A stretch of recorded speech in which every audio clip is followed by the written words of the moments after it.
Portions of the following program may be unsuitable for younger or more sensitive viewers. Viewer discretion is advised.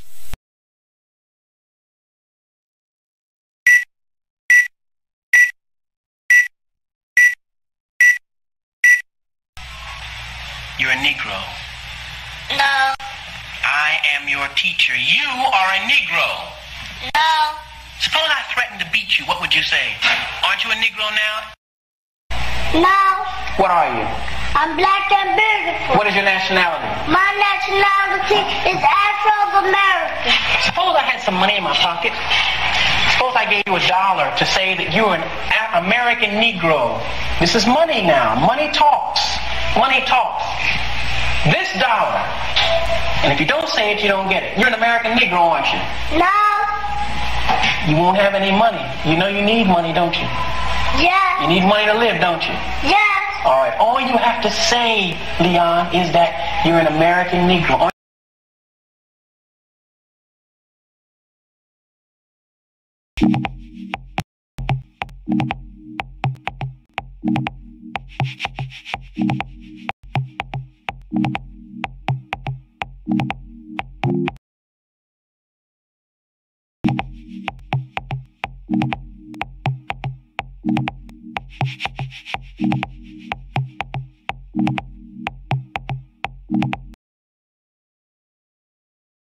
Hey, how's y'all doing, everybody? Again, this is your host, the most hated show in the black corner of YouTube. I am Mr. Blows Your Minds, and welcome to the most hated show in the black corner of YouTube. As I said it twice, right? First of all, I want to say what's good to the fam that you happen to be in the house. What's good to you and yours. Hopefully that everything is going well. Passerbys, if you happen to pass by, this is, as I said for the third time, the most hated show in the world, black corner of YouTube. You can go down the aisle, see some things. Some of that stuff is a little outdated because I haven't been doing this frequently as I wanted to do. But today I am on and here to do it. So if you should like, stay around, check it out. We got a nice show for you today as usual. You know, so much stuff has been going on out here. So as usual, I got to find something to put something together so that everybody can understand how, from the Black Minds News perspective, how we put our shows together. You might have seen the thumbnail there, right? So let me show that thumbnail for me there, sir. Okay, today's date is February 22nd, 2021. From one enemy to another. Let me say that again. From one enemy to another. You know how it is, we as black Americans in this country. Seems like, from our history, it seems like we're always moving from one place to another, thinking that there's going to be a change, and it just seems like the same old soup just reheated, right? So, today's show going to have a theme in it, as I always do. Now, we do news, but we got themes in it and history and so things. So we're a little bit unique in that perspective for those who like what we do over here. So that is going to be what we're going to work on today. One thing I've been noticing,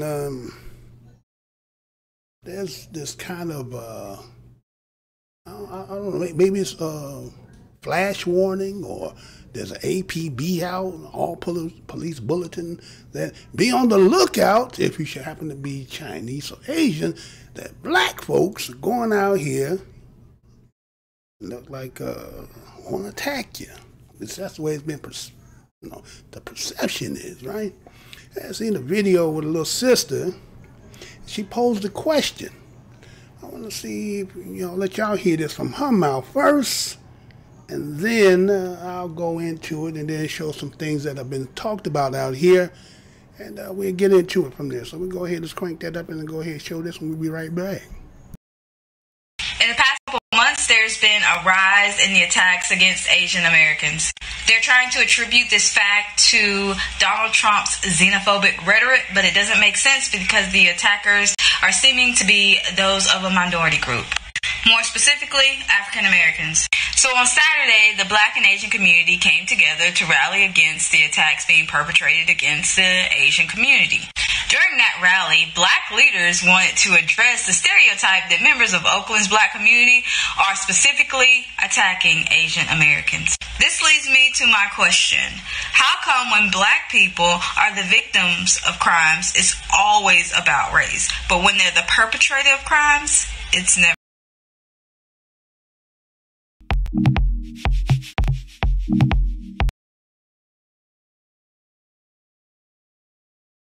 All right, so we are back, right? So, see, there's a rise in attacks on Asian Americans in this country.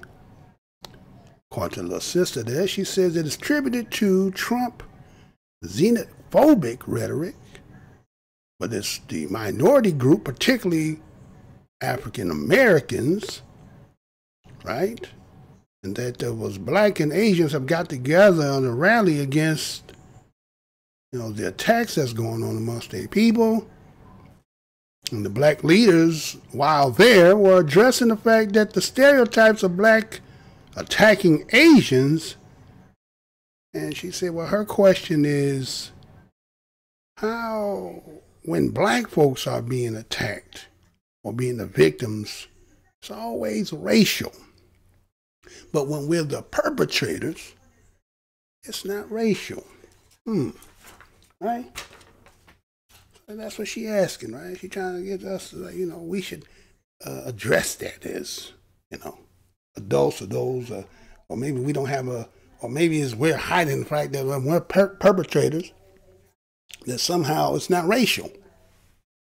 I think the difference is because we have a history in this country, right? I think our history substantiates when we say it's racial.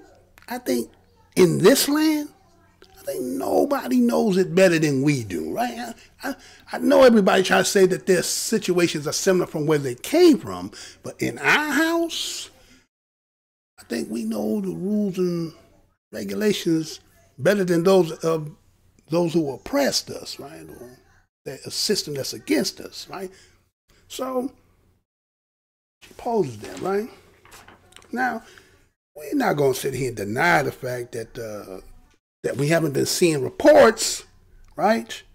You know, we've been seeing reports, right? We've been seeing reports, seeing people out there seeming to be knocking people down and roughhousing them, and, you know, and a lot of people got, you know, they says about that, right? So it's not like we're going to deny that that's not true. Well, how can we say that's not what it is? It is what it is, right? Right? You seen that, right? He got apprehended, right? He look African American to me too. Don't he look African American to you too? He look African American to me too, right? Right? He look African American. That's how he look like to me. But I don't know how we got that title. How do we be the ones, right, that we doing this? Now, we've seen everybody seen that one too, right? Now, we're not condoning the act, right? We're not condoning the act. I think it has to be clear because, see, people will take certain things and then they're going to run with it, right? Oh, the blacks are attacking Asians. Really? And the sister asks as well, when we the perpetrators, is it racial then? You know, crime is crime, right? You can be a victim of crime depending on where you know, you just, let's say by chance, right? You just happen to be somewhere and something befalls and happens to you and you be a victim of it. I think racially is something a little bit different. It's like when you just outright attacking the people because you don't like them. You know, we know this on hands better than anybody else, right? Especially in this land, as I said. So you've seen that there. I'm not sure who that is. Do anybody know who exactly that is? I mean, they do see somebody there, but I can't really say whether they're African American or not, right? They gave you a close-up. You know, in this day and age, everybody got a mask on, right? It's legal to walk around. It used to be a time when you had a mask on, nobody could tell.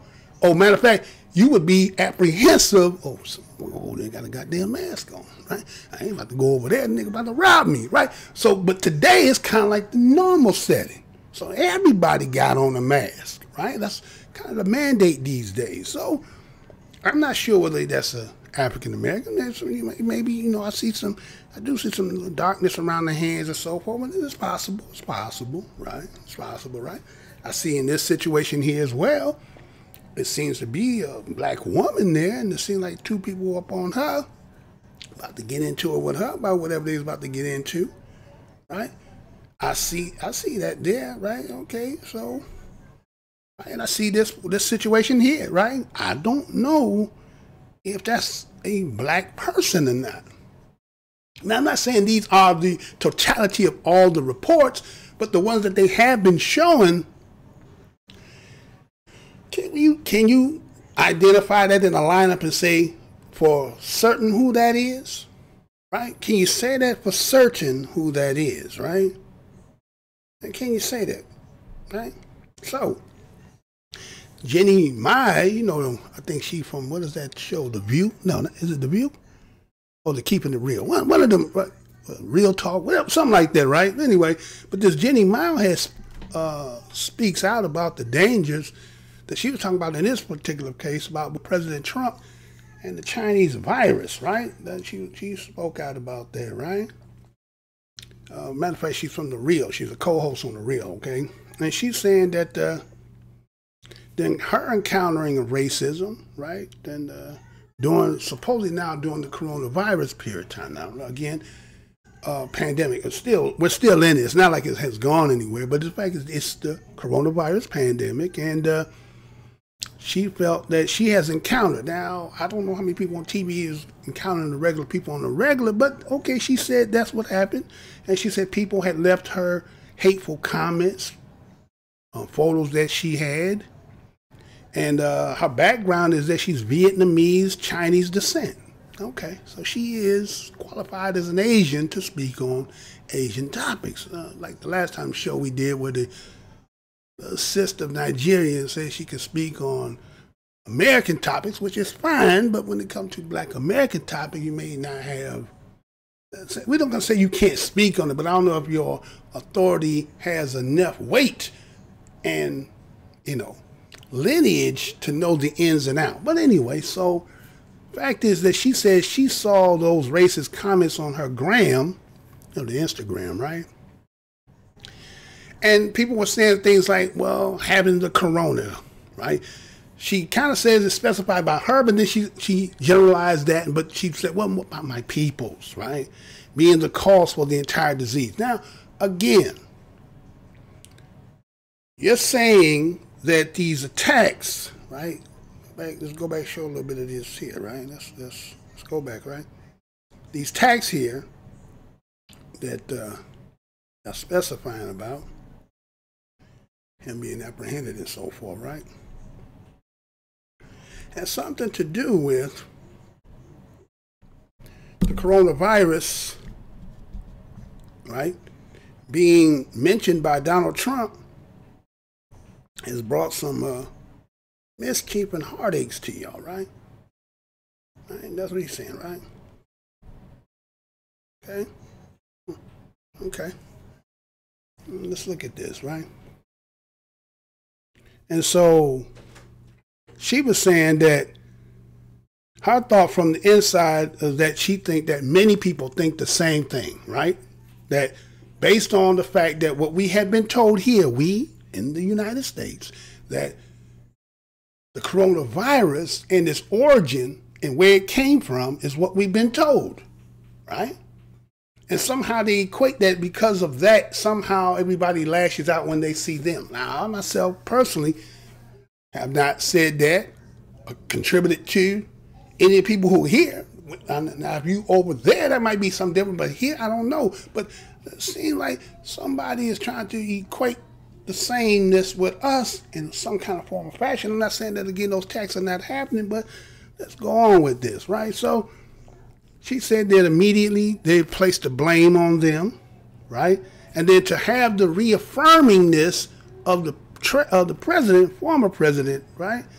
That, you know, giving ownership to that, and then they felt very hurt by the statements. Ain't that something? You know, we as black Americans in this country have probably the toughest skin Like tough skin jeans back in the day, for those who remember the tough skin jeans, right?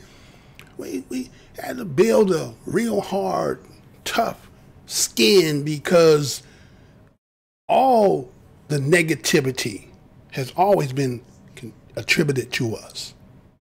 And we had nothing to do with no kind of virus. But we've always taken on the moniker of negativity in every form, shape, and fashion, right? But we took it and we didn't have nobody to lash out other than the fact that we might have talked in our own circles about it, right? We didn't have nobody to address it. Even though we may have people who sit in positions that you would think would, but they are outnumbered. So it became just a community thing, that how we dealt with it, if we dealt with it at all, right? And so they talked about also in this article that President Trump had been criticized for repeatedly referring to the coronavirus as the Chinese virus, the Chinese or the China virus, right? And that's kind of like some people be saying that we say African booty scratchers, right? You know, these cars, African booty scratchers. Well, wait a minute. I don't think we called y'all that, right? I think we called each other that as kids. What we do, the ritual things that Black Americans do, and that's how we built tough skin. You know, some of us, you know, we didn't like it. Either you learned to fire back, or you took it, or you learned to laugh with it, or you stayed away from people like that. But that was just part of it, right? So you learn to get a tough skin when people say certain things, like oil to water. You let it roll off because it don't affect you, because unless they know you and it's personal, that might be. But in this case, you're attributing that somehow that what is, in one sense, is kind of factual, right? Is it origin?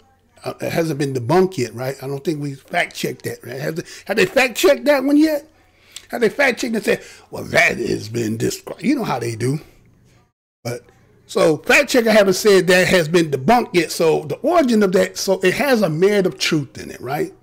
But that doesn't mean it contributed to the people. But the fact is the origin of it is. And so it just kind of come hand in hand, because your ethnicity or race or your ethnicity is starting with the name of the country. So there is some kind of connection to it, right? We get that, right? And nobody likes to take the blame, right? But in the same sense that you're saying about this here, right? As a Vietnamese Chinese woman, and she's been noticing about Asian culture as a whole, and she says that they're very peaceful people who kind of just stick to themselves. Isolation. Don't want to be around people, right? We have people of the Jewish community who do the same thing, who isolate themselves. So she says as a Vietnamese, Chinese, Asian, people do the same thing. So in a sense, it's like birds of the feather flocking together, but you want everybody to come together to unify on a conversation about what's going on with y'all. But when it's on the other foot, as I'm going to show you here, right? But she also goes on and says that is the Asian mantra, that they just stick to themselves. And she don't think people are talking about this enough. Oh, really? Black folks been talking about racialness longer than before, even before the origins of, let's say, Asian people coming here. Let's say that. We've been dealing with this even longer than before we even going back there, right? So let's look at this, right? Let me get into this. Because, again, this doesn't negate the fact that what's happening, that you see older people and people being attacked and people, but as a little sister tried to sit there and say racial, I don't think if you should find a person of color, because see, when you say African American, again on this show, Black Minds Knows, we will go and we will boil that down to the lowest compound and tell you that African American in one sense may mean, generally everybody may look at African American means that, but in the lineage wise, we as Black Americans, We are the one to take the blunt. You know how you say you don't want to be the China virus or the Chinese virus? But when anything go wrong and they show somebody on your news and they show them and they have melanated skin and they say a black man or a black woman. But guess what? We as black Americans in the country, we don't want to get contributed to the negativity, and these people may not be none of us. Do I need to say that again? For years, we have been taking people who come from other places who do things nefarious and diabolical and evil, and then they get plastered on that damn TV, and guess who gets it? They go in our column. See? Because that's just a one black box. But they don't be black, and they get to go on, but they go on as if that ain't even contributing to them. But they done left the stain on us. Left that stain on us. So we had to take it and deal with it. When they were saying the regular drug dealers going back before we got into the game, it was black men. Right? We the one created that. We the ones was out there selling that. Not that it was brought to us by people who look like us, who may some form have some kinship to us, but the picture that was plastered in this country was black American. Right? So when we see it like this, is there any difference if I was to go back into, let's say, a little bit of history, a little bit of our history with you and us, right? You and I, right? Me and you, us and we, right? We got a little history between us too. You know that, right? Oh, some people may not have remembered, right? Let's see if I can just show a little bit here, right? Let me show y'all something here. What about this, huh? Remember when the Asian store owner punched a black woman in the mouth as her kids watch? Remember that? Was that what is this equivalent? Was this factual? Was this actual that you could see what took place? Is that actual? Was it an actual Asian store owner punching a black woman in the mouth? That was actual. That was facts. That wasn't no hypothesis. There was no guessing in there. There was no, it's a possibility. It got a man, right? We don't know who that is. But we know we're putting out these mantras, and then here's our children sitting back. Now they question us. Well, how come it's now racial when we do it? Wait a minute, girl. What you talking about when we do it? When we do it, it's probably just robbery. You just right place, wrong time. Now, I'm not going to say that every situation. I'm going to say that there's times when, let's see, like we come out of the areas that many of us have come out of, that those stores that be in the community that we shop at, you buy now, get out, you buy now, right? You buy now or get out, or you know, you get knockoffs. You looking for Gucci, it might be something else, right? You know what I'm saying? So we frequent in our communities and we've done had those relationships, but sometimes they've never been real good. And it seems like every time we be up in these stores that, we have problems sometimes. It seems like, is that racial when we patronizing in your store and then we're being lashed out because maybe you thinking that we in there up to no good? Well, what about this one?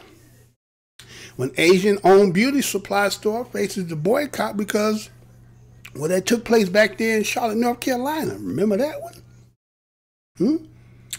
Right, yeah, yeah. What about this one? I'll put that one up there. What about the nail salon brawl? Remember that one in Brooklyn, right? That was, these are specific. But where was the outlash other than the fact that we started talking about it? Now, we did talk about it, right?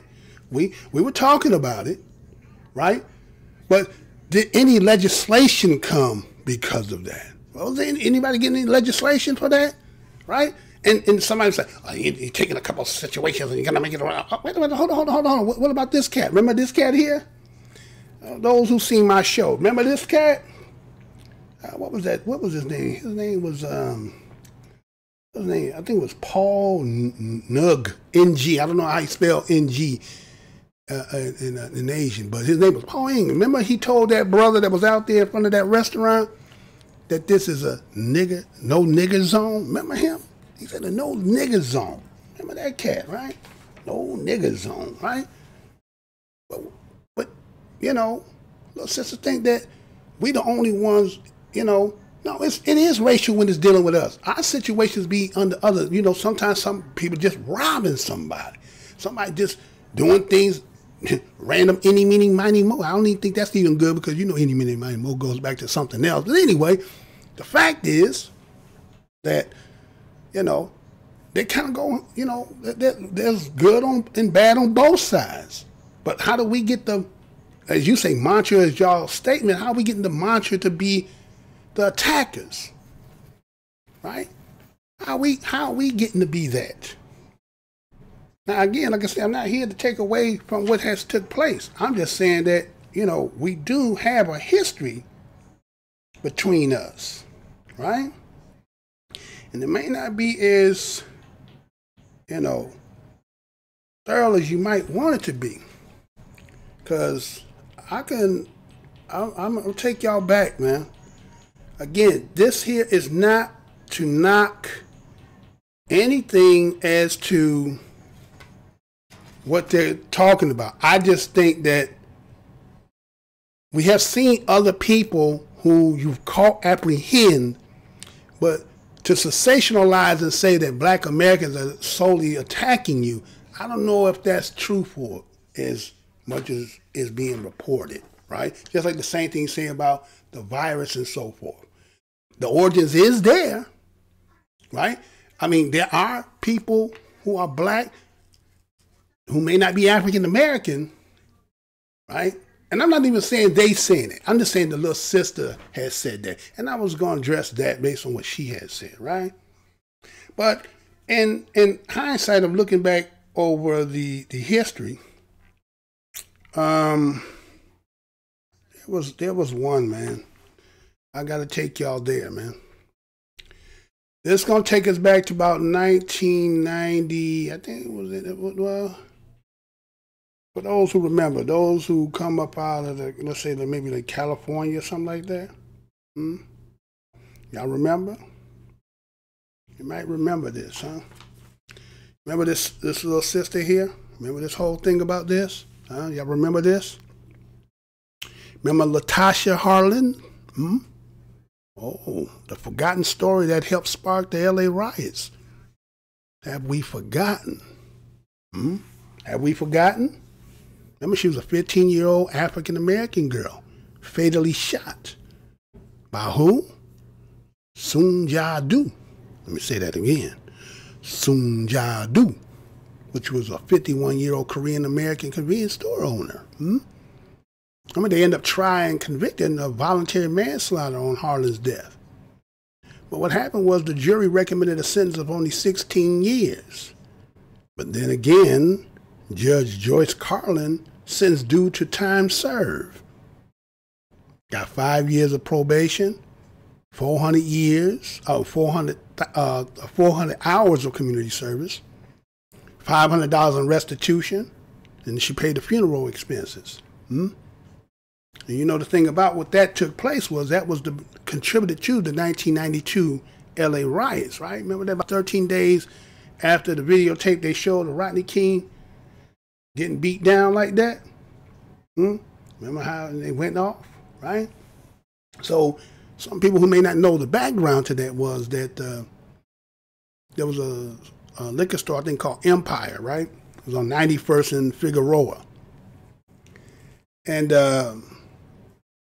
this Soon Ja Du, which is the wife of, I guess, Mr. Du, she was working the counter that day.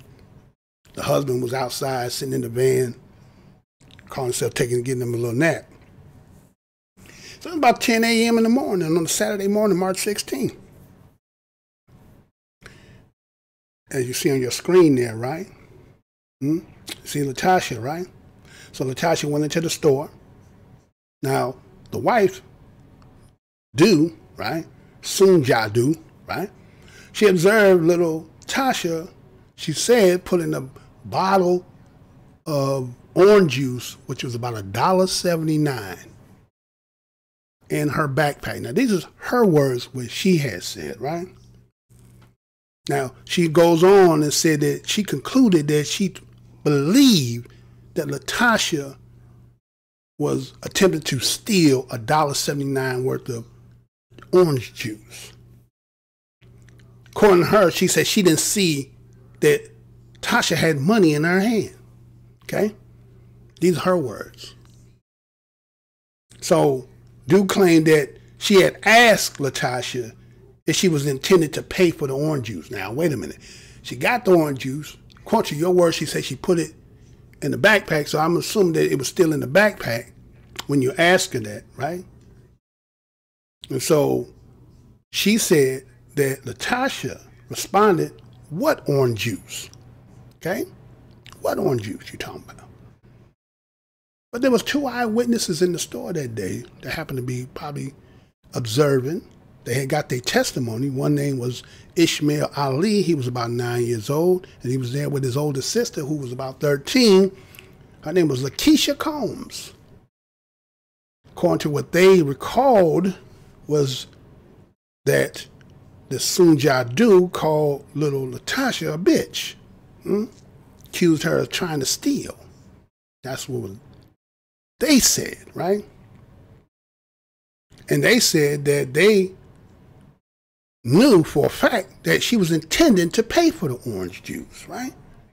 She was going to pay for the orange juice, okay? But after they had spoken to them two, what they ended up doing is they went and seen the videotape, right? And after they seen the video store camera recording, the police ended up concluding that LaTasha did intend to pay for the beverage with money in her hand. On the videotape, you'll see that she grabbed LaTasha by her sweater, snatched her backpack, and then she did that. LaTasha struck her twice in the face. You know how he is. Run up on me, do that, right? But knocked her to the ground. And so LaTasha backs away from her. Soon June gets angry, snatched the bottle from her hand. Now, wait a minute. I thought she had it in her backpack. I thought she had it in her backpack. If you snatched it out of her hand, but you said it was in the backpack, then how'd you take it out of her hand, right? All right, follow along. Okay. So as LaTasha was like, you done did all that, I'm leaving the store, and as she was going to leave the store, Soon Jadu reaches under the counter, retrieves her revolver, fires and shoots LaTasha from behind about a 3 feet distance, shoot her dead in the back of her head, killing her instantly. And that was starting off that riot in L.A. Tell us where we killing you at. I'm not going to say that in the history that we've been here in this country that somebody has robbed and steal, but was it about race? Is it racial where we, going out because $1.79, as we've seen other ones going and getting their nails done and beating them with brooms and sticks and all, right? Where's that part at, right? So everybody's saying antagonizing because somebody calling your names and you're having a stigmatization on you about something that we have no control on, but somehow we're going to be labeled as somehow we're the Asian attackers. Who you think was going to all the kung fu movies in this country besides yourself? Who was the one patronizing them more? Who? Black folks in kung fu movies had some kind of affinity, didn't we? Especially those who go back in the 80s when you used to get 3 movies for $1.75. Now, nigga, I ain't no 100 years old, but I'm just telling you, 3 movies for $1.75. You go down there, Easter, you go down there and got, you know what I'm saying? And they watched all the kung fu flicks, right? So we always patronize. You got to store that. Who was buying all that fried rice, right? So it ain't like we ain't got no kind of relationship here. It's just that sometimes people don't want to accept. They don't want to be truthful to the fact that sometimes maybe y'all just like other folks, how y'all feel about towards us as well. But I don't think I ain't never met nobody who got problems with them. Shit, we love Bruce Lee like you love Bruce Lee. You understand what I'm saying? So it's like Jackie Chan and so forth. You get what I'm saying? So it's like we don't got no disdain. So it's never about race. It's circumstances. But in the opposite, when it's in the other position, maybe it might be racial, because we have a country, but we don't operate it. But I know in the same place that you say that, let's say that they say the origins of the virus came from, they got a museum. For those who was on this show, who've seen the show that I did when I showed you that Wuhan museum and it was showing black folks looking like animals. Anybody remember that? Anybody remember that? Right? Looking like animals, right? So somebody's ideology kind of sees us not like in the same light either, right? Like something wrong with us, like you know, it's kind of funny, right? So, but sister, it's not that it's not racial. It's the fact that circumstances could be confrontation, could be some things said that end up relating and getting there, but maybe wasn't racial off the bat. But in the other situations, like say we patronize in a store, get out or buy, right? We done went through all that with them. So I don't think that it's on us, but then again, we're going to be labeled nationally that somehow we need to do something legislative because we're attacking them. And I don't think that's true at all. And I don't believe y'all really believe that, but I think to take some of, let's say, we as black people in this country and our history, and anytime when it comes about racial, we're number one. So I think a lot of people are chipping away and it's trying to bring down the giant and say, you always cry racial, but you're racial too. And get what I'm saying? Somebody trying to pull that mess with us, right? Anyway, I want to address that a little bit. So, you know, here's what it is. So let me go and get on to the next business here, right? So go ahead and do that, and we'll be right back. Y'all check this out.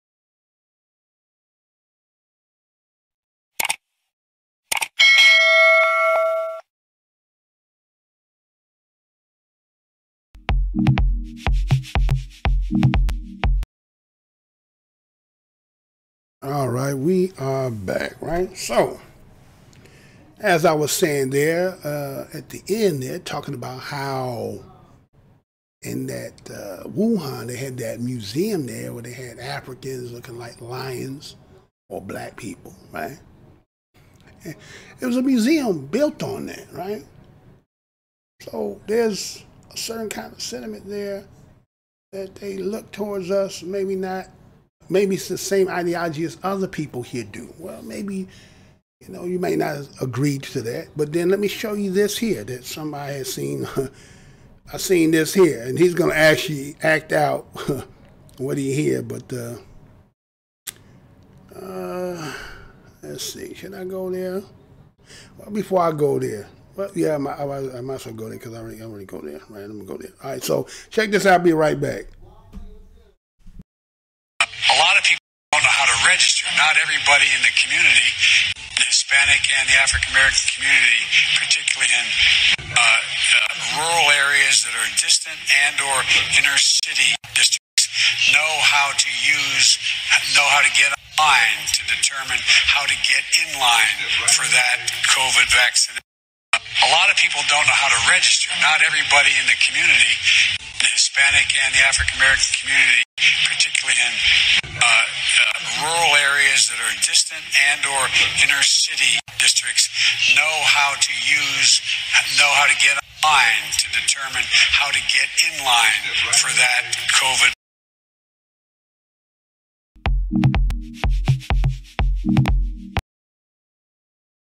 All right, we are back, right? So, Joe Biden, right? You heard what Joe Biden do. Y'all you need another take of that one? Did you catch it? Did you get what was said? Did you hear what Joe Biden said? You see my man reenacting what he was saying. Give a second shot. Give me another shot of that. Give me one more shot. Give me one more shot of that. Get another shot of that. A lot of people don't know how to register. Not everybody in the community, the Hispanic and the African American community, particularly in rural areas that are distant and or inner city districts, know how to get online to determine how to get in line for that COVID vaccine.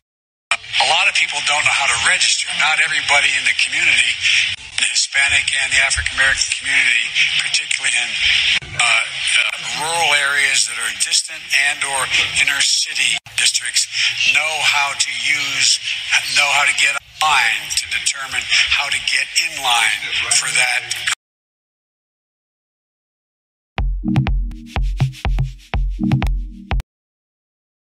All right, so we back, right? So you see, Joe Biden in the background was saying some things, and he was showing basically what you saying. It's just how you looking at us. We're primitive, right? You know the old saying they say, right? So you heard him in the background. Joe Biden was talking about something. A lot of people don't know how to register. What year we in? What year we in? Really? People don't know how to register? Is it that hard to go register? Right? I'll tell you, boy. He said, not everyone in the community, black and Spanish, who live particularly in the rural and inner city. So what are we talking about? Huh? Right? Again, just like my man acting out like, he a monkey or gorilla stumble across a laptop. But he don't know how to function. He don't know how to open. He's surprised. You know what I'm saying? That his reenactment just kind of correlates to what was being said, right? And so he said, know how to get in line, to determine how to get in line to get that, get that vax, right? Or what they call that jab, right? That jab, right? You gotta get in and get that jab, right? So you imagine that, man. Mugs talking to mugs like they children. I mean, who is you talking to? Children or you talking to adults? Right? You can't be. Are you talking to adults that don't know how to do? Are you talking about children? Just maybe the simple fact that maybe just people don't want to, right? I mean, is it a right? Is it a right? Maybe not a right any damn more, huh? Maybe it's not a right. Everybody done forgot about it. Say, well, no, man, this is what you're going to have to do. Well, anyway. So it says that, looking the way he's saying that makes the people that he's talking about, which is us, and they threw the Spanish in there, right? So I guess it's a black and brown thing, right? So talking to us like we subhumans, like our IQ is below 69, Like, what I'm saying? We can't figure out if we want. It's not that people can't figure out. Just they ain't doing it, right? They're not doing it, right? And so when you see that same thing that he's stating, and how they have sold that all around the globe, just like my man was sitting down reenacting that. Look how you talking. See the same thing. How you see that. These other people saying the same thing. Remember the dude that was in Arizona when I showed it, what was his name, Paul Nung? When he's saying this is a no nigger zone, right? So his ideology, he said, yeah, he's a supremacist. Those who seen the show, I had played the entirety of that. I didn't do it today, but did it before. And he said that, right? So the same ideology that you speaking, and here's Jenny Myers saying things that she thinking that somehow that people saying certain things about you and your peoples, that history is just some wording. We have lived through the physicalities, the structure of institutionalizing and disenfranchised. It's a lot more. The burden is way bigger, way greater than. Right? So you got this subliminal suggestion, right? That's what really is in there. The subliminal suggestion is those people, they're subhumans. They don't even actually know how to go to the computer and register. So who are you really selling that to, right? Think about that. Who is he selling that to? Globally, when you think about that. Is that for other nations to think that the reason why they haven't, gotten the numbers that they wanted to do is because the primitiveness of the people that we're going to have to maybe do something to get them to do it? Was that part of in there somewhere being stated? You might say, well, Mr. Blow, why would you say that? Well, what about this? Yeah, everybody remember this? Let's see if y'all can see it on my screen. No, I don't know if y'all can see that now, right? Right? Maybe I can see that. Right? Remember that? Remember that bill was introduced back in May 1st of 2020, right? May 1st of 2020, right?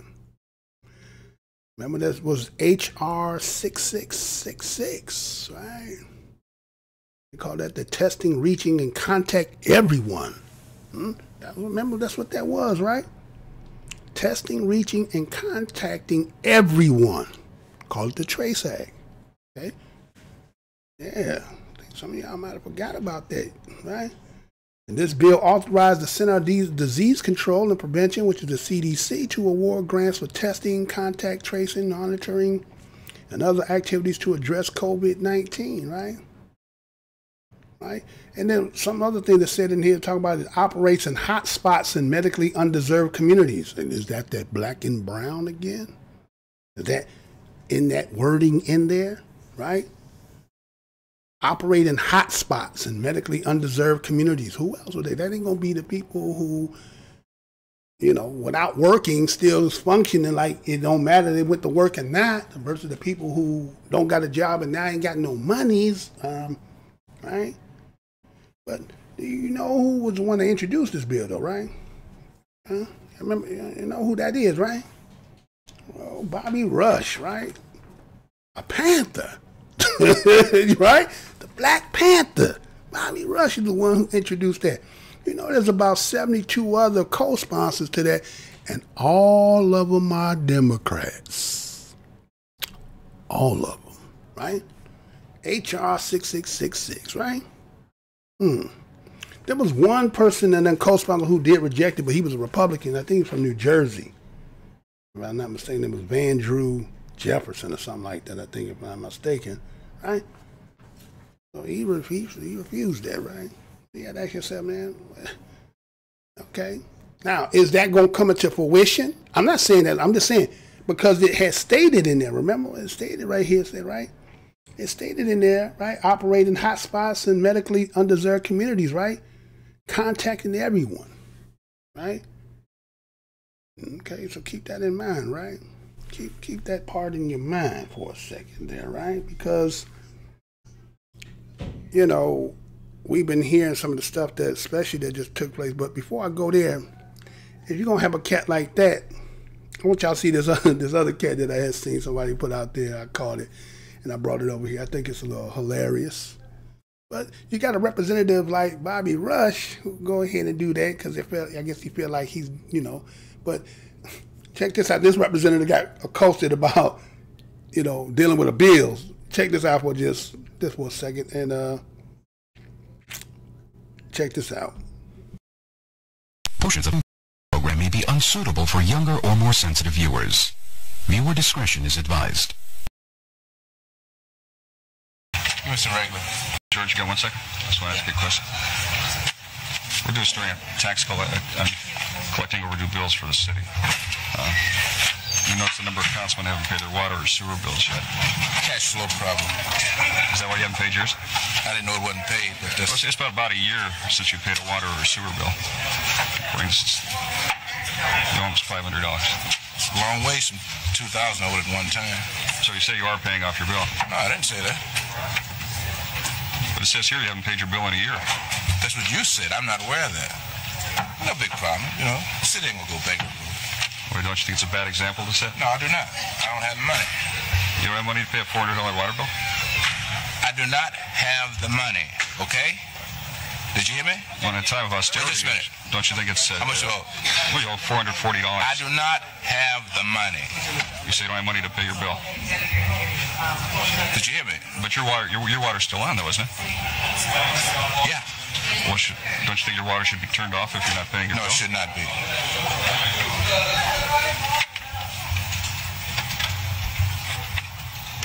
You know, so one of these days you're gonna corner me and I'm gonna kick your ass. Okay? And one of the days you're gonna corner me and I'm gonna kick your ass. Well, don't you think that's a legitimate question, George? I mean, you're not the only counsel. You're not the only counsel. Wait a minute. I gave you a legitimate answer. You asked me about my water bill. What did I tell you? You said you didn't have the money. But your water's still on, isn't it? Now, that was my fucking answer to you. But I don't think everybody has that luxury of having their water. Tough shit. Okay, now, one of these days you're going to corner me and I'm going to kick your ass. Now, keep fucking with me, okay? Now, I'm telling you, keep fucking with me. You're not the only one, George. I'm not talking about anybody else but you. Now, I gave you a goddamn answer. And I asked you a follow-up question. I gave you a fucking answer. Now, one of these days I'm going to kick your fucking ass. George. And it might be this goddamn one. Now, you got your fucking answer. Now, get out of my goddamn face. Thank you.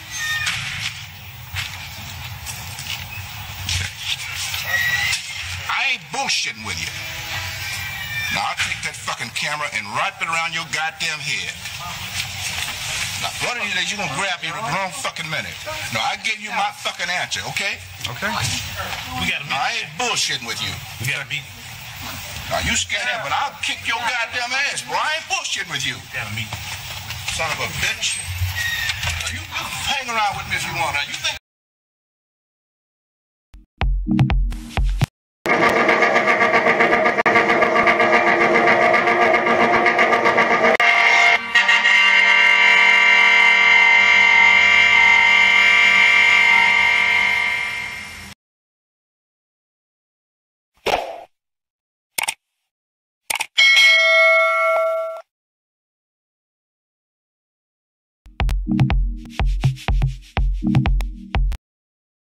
All right, we back, right? You be walking me up on my damn job asking me about no damn bill. What's wrong with you?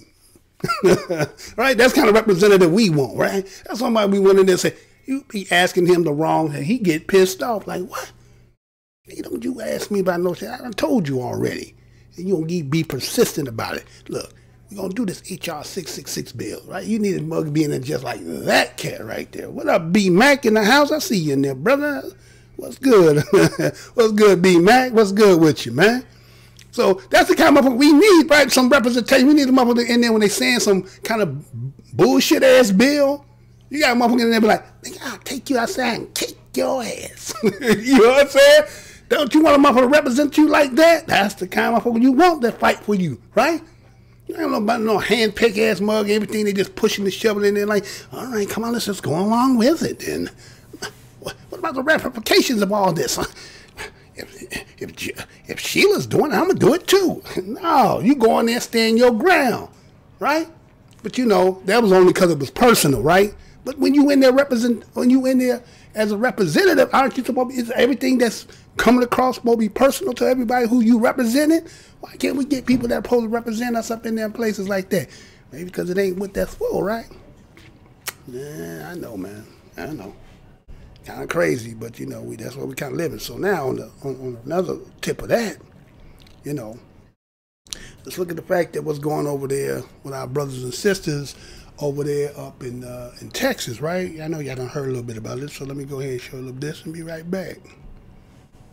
Look at this video coming out of Texas. That is where people are just fighting to stay alive after a weather disaster has knocked out power to millions of people in the past 4 days. And as Janet Chamalan reports, there are some families struggling just to get safe water and food.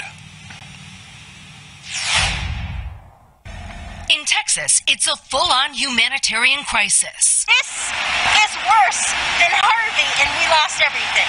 Some desperate families using outdoor grills inside and running cars in garages to stay warm. Those choices contributing to at least 300 cases of carbon monoxide poisoning in Houston's Harris County, according to the Houston Chronicle. Air cold, and now we got to deal with this. This man now homeless after 7 townhomes went up in flames southwest of Dallas during rolling blackouts. Pretty short on supplies, especially water right now. With temperatures below freezing, an hour-long wait just to get into this grocery store, and at this market, customers waited in the dark. Yeah? The Dandridge family has been without heat and lights with their 13-month-old son, Bobby. All of our camping gear has really been what I've been able to use, and then I've been boiling pots of water. And this morning, no end in sight. We're hearing from families all over the county. This is unprecedented. They're dealing not only with water, with power, with no heat. What would you say to them right now? I don't want to raise false hope and pretend that things are going to get meaningfully better very soon. As Texans wait for a thaw and power to their homes, Senator Ted Cruz is facing backlash after an alleged fellow passenger tweeted out this photo, appearing to show Cruz on a flight to Cancun. As power is restored, the next critical issue is water. Dozens of Texas cities seeing the taps run dry due to bursting pipes. Here in Houston, Methodist Hospital had to cancel all but the most critical of surgeries because water pressure was so low. Janet Shamlian, CBS News.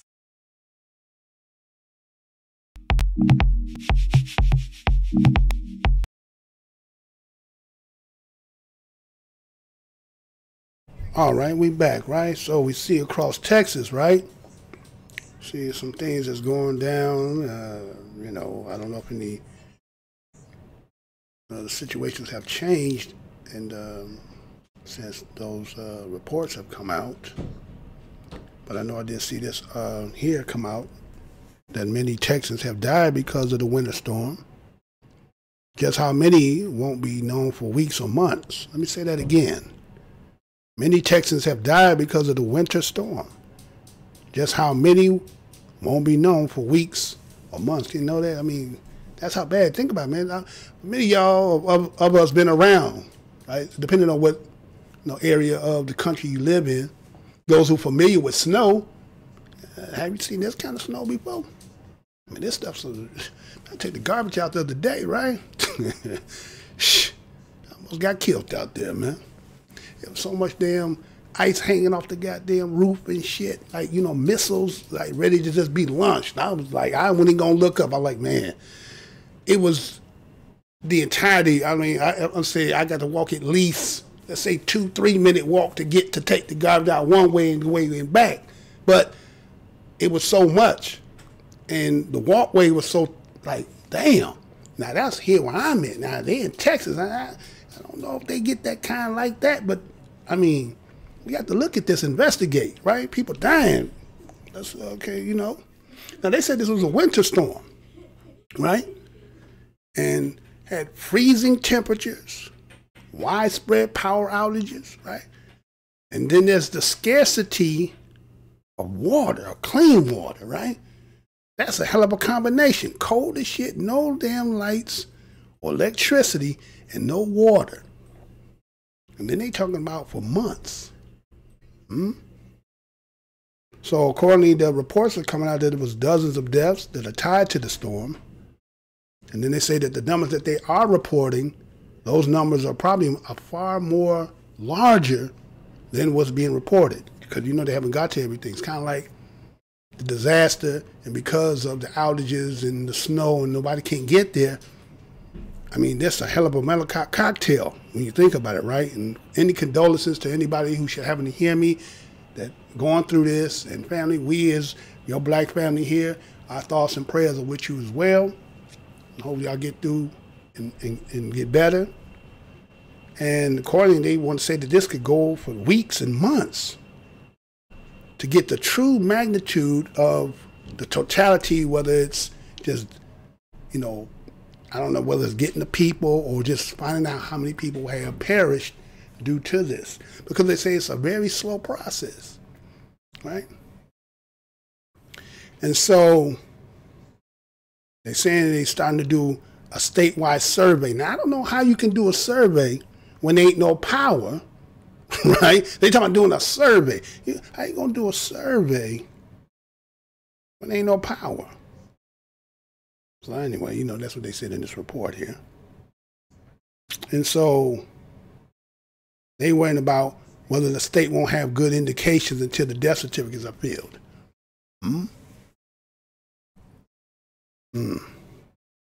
So, accordingly, they had already conducted some autopsies, right? And these autopsies that they already did were equated to the storm. And again, the less of information is being available about that as well. And so they say the estimate of tally of the storm-related deaths could be available between, now and here it says week for months. They said 30 to 90 days. What do you mean 30 to 90 days? That's 3 months. That's why I say weeks and months, right? But they saying 3, what? How bad is it there? How bad is it there? We have no idea unless you got some family members. I don't know what they sell. Oh, well, the cell phone should have been working, right? The satellite, did the satellite get enough snow too? I'm pretty sure that's the people they were talking about, right? They talking about 4.5 million customers in Texas were without power. 4.5 million people without. I think Austin was heavily hit, like things like Fort Worth and Houston, places like that, right? And I wonder what is the population of our peoples up in them places, right? So, you know, when you have these natural disasters like this and these storms, you know, who be left and disproportionate and affected be the homeless people, right? You know what I'm saying? So they got a urgency out to all the Texans. I don't know, again, if, you know, I don't know if they have restored any power and outages and things like that, but it was also talking about a boiling water, right? But I'll talk about that as I go on.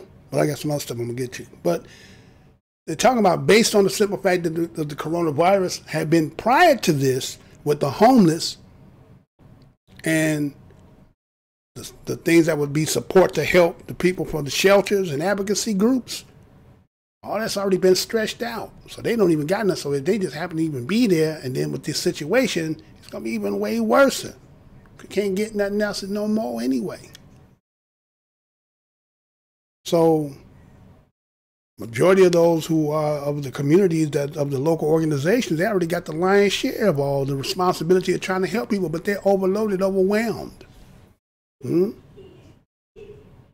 it's going to be a mess, man. I don't know if we understand the magnitude of this. And so a lot of the reports are coming out and talking about there was an uptick in the hypothermia. Power outages meant people lived for days. Freezing temperature. Imagine that. As cold as this ice and has been in particular places. Some places it's subsiding, some places, and some, you know, just those days you're sitting out there just freezing all day, all night. Then you got little ones, So some people dying, they burning down houses because they're trying to stay warm. They're putting charcoal, barbecue grills. Some dying from carbon monoxide, right? Hypothermia is like shit. Well, we in Alaska. Oh, you see movies of mugs diving in the snow, trying to put their bodies and keep that body heat together. You can't get enough generator. That's how cold it is. So wait a minute. What kind of stuff y'all got going on there that we all pretty much didn't get, right? So let me give you, let's see. Show you something here. Right? We have some our fan mode that might be out there dealing with this like that, right? So when you think about hypothermia, it's caused by prolonged exposures to cold temperature, right? When a person's body loses more heat than it produces, low body temperature affects a person's brain, leads them to confusion, memory loss, and the sum total, it'll be death, right? And so, again, as I was talking about, people trying to keep themselves warm. So if you try to use a gas burner or charcoal grill or something like that. This could be, you know, we've seen something, again, as the video I showed you, brother burned down, like, what are you supposed to do now? He went through all this and now everything go, what are you going to do now? Right? So, you know, we have to look at this, man. Is this natural?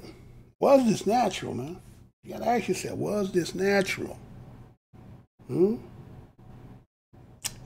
people say, well, it was. I mean, it's the act of God, right? Like you getting your insurance. Like, you can't get insurance for an act of God. Was it? Well, I seen this video here, man. You tell me what y'all think. Maybe y'all seen it, maybe you didn't. Check this out. I'll be right back. To our government and Bill Gates. Thank you, Bill Gates, for trying to fucking trick us that this is real snow. You'll see, it's not melting. The hell? And it's going to burn. Snow don't burn. Snow fucking melts. No water, no dripping, no nothing. If I put this shit in the microwave, it's going to start sparking because there's metal mixed in it. So you see that? No way. No melting. It gets harder. Try it again. It's not melting. It's not water. It's just burning. Put it closer. What the hell?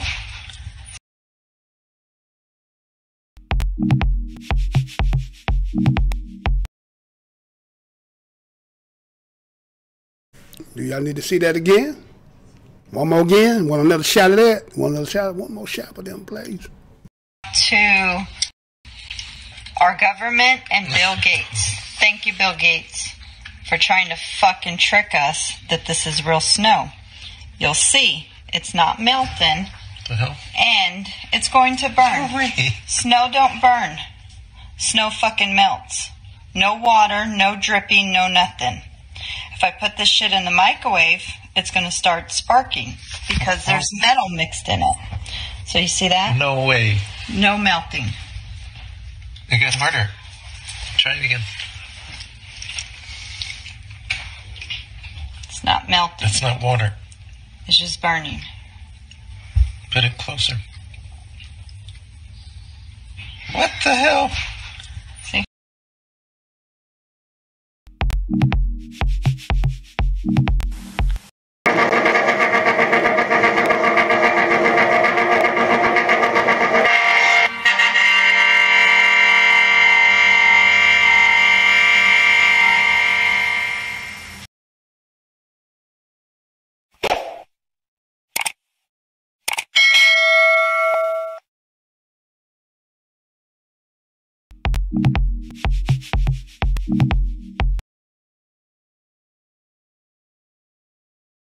All right, we back, right? So, snow that burns, right?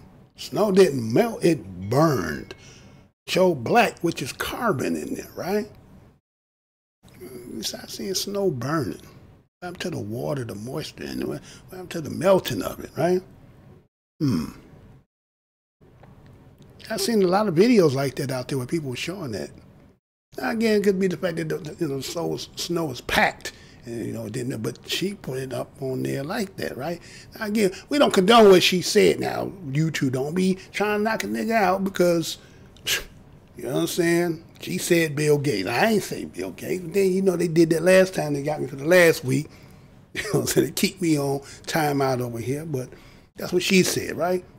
We ain't contributed to that. We don't know. That's what she said. But the point is, the fucking snow and shit out there just don't melt, man. I mean, that shit, like I said, I took the garbage out the other night, and it was a war zone just trying to take the damn garbage out.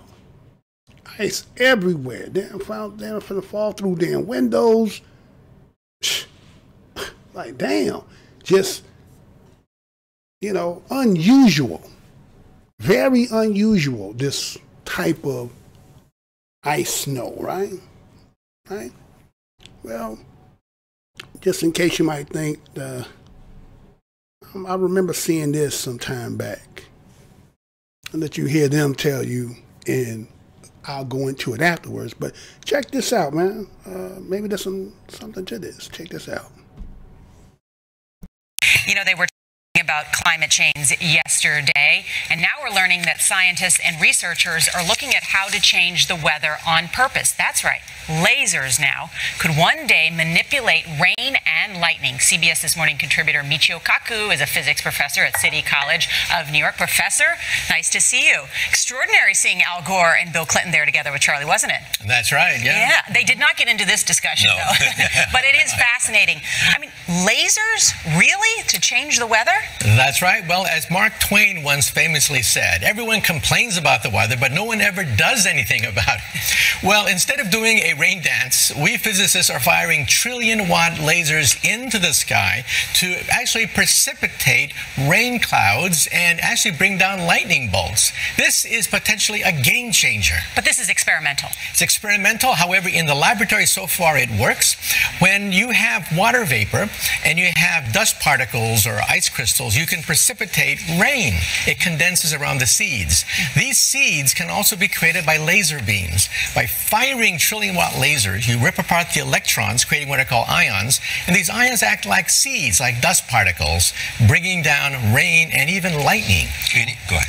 Well, this fascinates me in part because, too, I remember reading the stories that China had used this during the Olympics, that the USSR had used this after Chernobyl to create rain clouds. I mean, did those really work then? We have some of these capabilities now? Inconclusive. Even in the 60s, the CIA used this to bring down monsoons during the Vietnam War, to wash out the Viet Cong. Governments have been playing with this thing. Alleged to. Alleged to, right. Yeah. Now, we realize that for decades now, these governments have been alleged to have experimented with weather control, but nothing conclusive. This time we're bringing in the laws of physics rather than simply waving our hands and uttering mumbo-jumbo. We're actually using trillion-watt lasers now. And in the laboratory, sure enough, they precipitate rain out of water vapor. Sure enough, you can actually bring down electricity down the beam. So what does it mean for drought areas that need to have rain for crops, and if they don't have them, there's the consequences of famine? Well, the bad news is if it's a clear blue sky, it's not going to do anything at all, because it only takes water vapor that's already in the air and condenses it. However, for floods, for agriculture, farmers, for people planning wedding parties, football games, you name it, outdoor events and agriculture and flooding and even hurricanes, all of them could be subject to weather modification. Incredibly interesting, Professor Michio Kaku.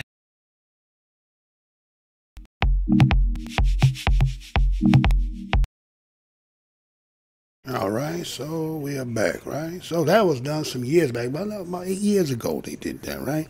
Had that, I caught that, I remember seeing that. As you saying there, B-Mac, you on point with that too as well, but what they talking about, right? Weather modification, right? What's it called? Weather control, right? Where it's intentionally manipulating or altering the weather, right? They call it, as he heard him say, cloud seeding, right? Where you can increase rain or snow.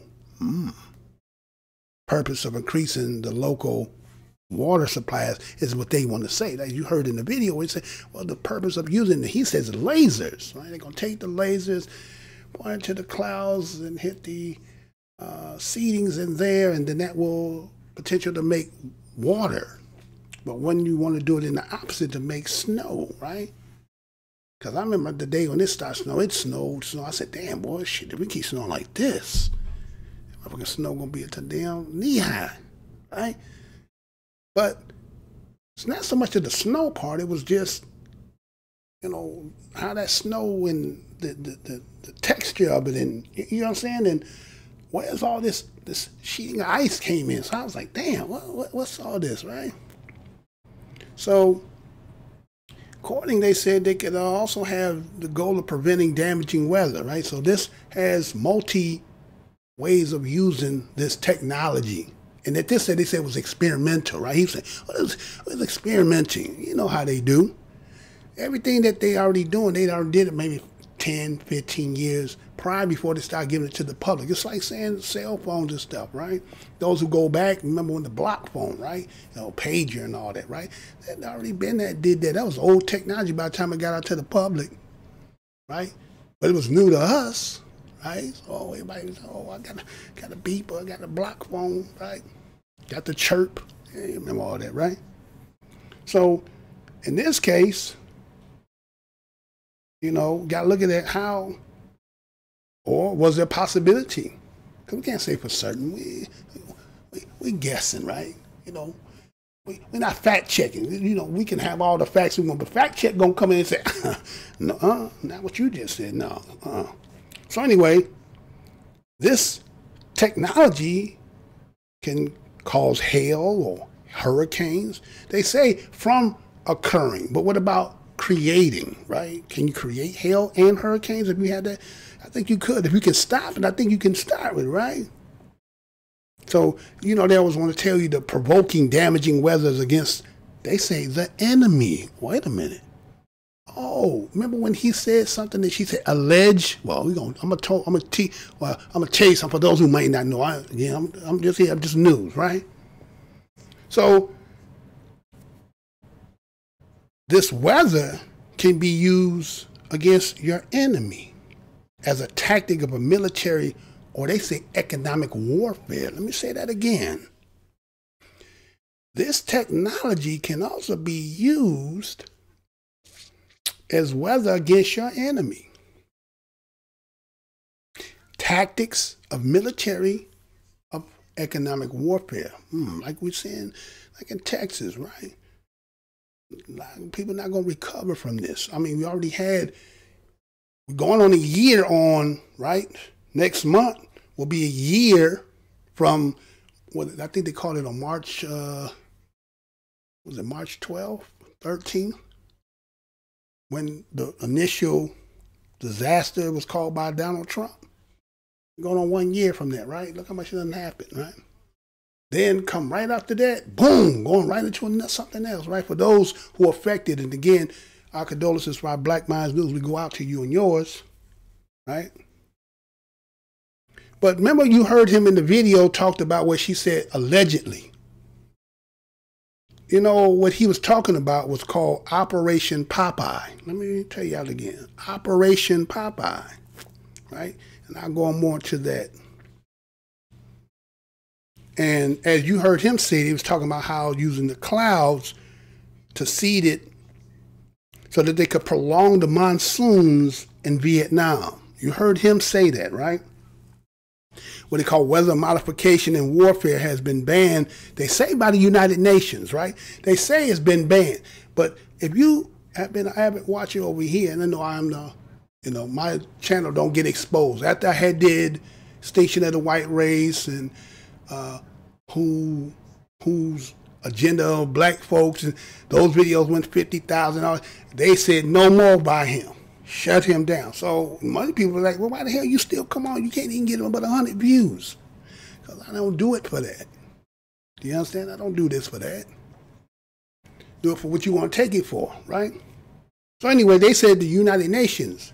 But I had did not too long ago when they was talking about reparations and how they, matter of fact, not about reparations, it was about Africa, and the 54 nations went before the United Nations and was going to sit there and say they want to, you know, help bring the reparations, or I think, what was, I'm trying to think what they called that again. There was something they called it about the racialness that was happening to us here.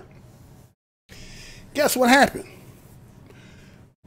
The United States pulled out the United Nations. They quit. They were like, we ain't doing this shit no more. We out of here. So that's what all happened with that. They quit. They got out of it, right? So they telling us that the weather modification was banned by the United Nations, but they're no longer in the United Nations, for those who didn't know that, okay? So let's go back to that story that he was talking about, the Operation Popeye. Now, Operation Popeye was a military cloud seeding carried out by who? The Air Force. Said it was during Vietnam, during 1967 and 1972. Said this was highly classified program to extend monsoon seasons over specific areas. Ho Chi Minh Trail. They disrupt North Vietnam's military supplies by softening road surfaces and causing landslides. You United Secretary of State of that time, he said there might be objections raised by the international scientific community about what we're using this weather modification for. But they said, but such objections had not been in the past been the basis for prevention of military activities, considered to be the interest of the United States national security. Say, well, if that's in our national interest, we wouldn't give a shit what the rest of you nations say. We have our purpose and we're doing what we have to do. Matter of fact, when they're giving you aid to you, what can you say? You know what I'm saying? Somebody giving you money, what can you say? Turn a blind eye, right? Until it happens to you. So they said this chemical weather modification program, right, conducted through Thailand, over Cambodia, Laos, and Vietnam, right? They said it was sponsored by the Secretary of State of that time was Henry Kissinger. And they said, and without CIA without the authorization of the Secretary of Defense. So they was doing things that was not sanctioned, but did it anyway. But they had denied to Congress that the program for modification of weather was even used as a tactical weapon that even existed. They even, see, right hand didn't know what the left hand was doing. So they're saying sometimes there's certain departments that be doing things that everybody just don't know until you find out later, then, oh, wait a minute. But again, that's what they tell us, right? That's what they tell us. Then there was another project they called Project Storm Fury, right? Now, according to them, what they did was they attempt to weaken the tropical cyclones. Now, what they would do, flying aircrafts into the cyclone, and then what they would do is they would drop the seedings with silver iodine. And this program was run from our country, from the government, from 1962 to 1983. Now, their guessing was that the silver iodine would cause super cool water in the storm to freeze. Let me say that again. They was guessing that the silver iodine would cause super cool water in the storm to freeze, like that water we just seen. So they put something in the water. Somebody flew silver iodine that creates a super cool, which makes the water of the storm to freeze. Okay? And what they was doing with that particular part of the science was putting it in the structures of hurricanes. And what they call seeding, right? Then it comes, oh, well, it didn't work, so we stopped using it, right? That's what they said, right? Okay. Maybe that's what happened. Maybe that's what happened here. Right? Snow that can't burn, snow that's burning, right? Temperatures dropped, because that's what those kind of. You ever seen or have this happen to you? Put a bottle of water in the freezer. Now this is recent. This recent for me to see that, because old school water just froze. You don't put it in no freezer overnight and come back and it's still gonna be liquid. Like, what the hell kind of water is this, right? So put some water in there, take your bottle, put it up in the freezer, and come back. If you got it laying straight, it'll still be liquefied. So you take it out and then open it, then it'll start slowly freezing up, right? That's called super cooling. But I'm saying, well, damn, how's the water we drinking super cooling like that?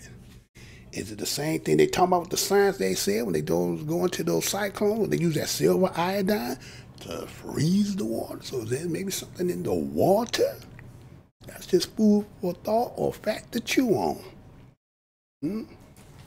So, is it possible? Because, you know, you heard the biblical story talk about it rained for 40 days and 40 nights and it flooded the whole world. You don't ever believe that, right? Now, those of you who've been around a little bit, you know when it rained here, right? I could call you on the phone. You be on the other side of the state. It ain't raining where I'm at. Oh, it's raining. There's like a mother over here. Right? But they said it rained the whole place. Just like it snowed everywhere. Really? Everybody got, even in the hot spots.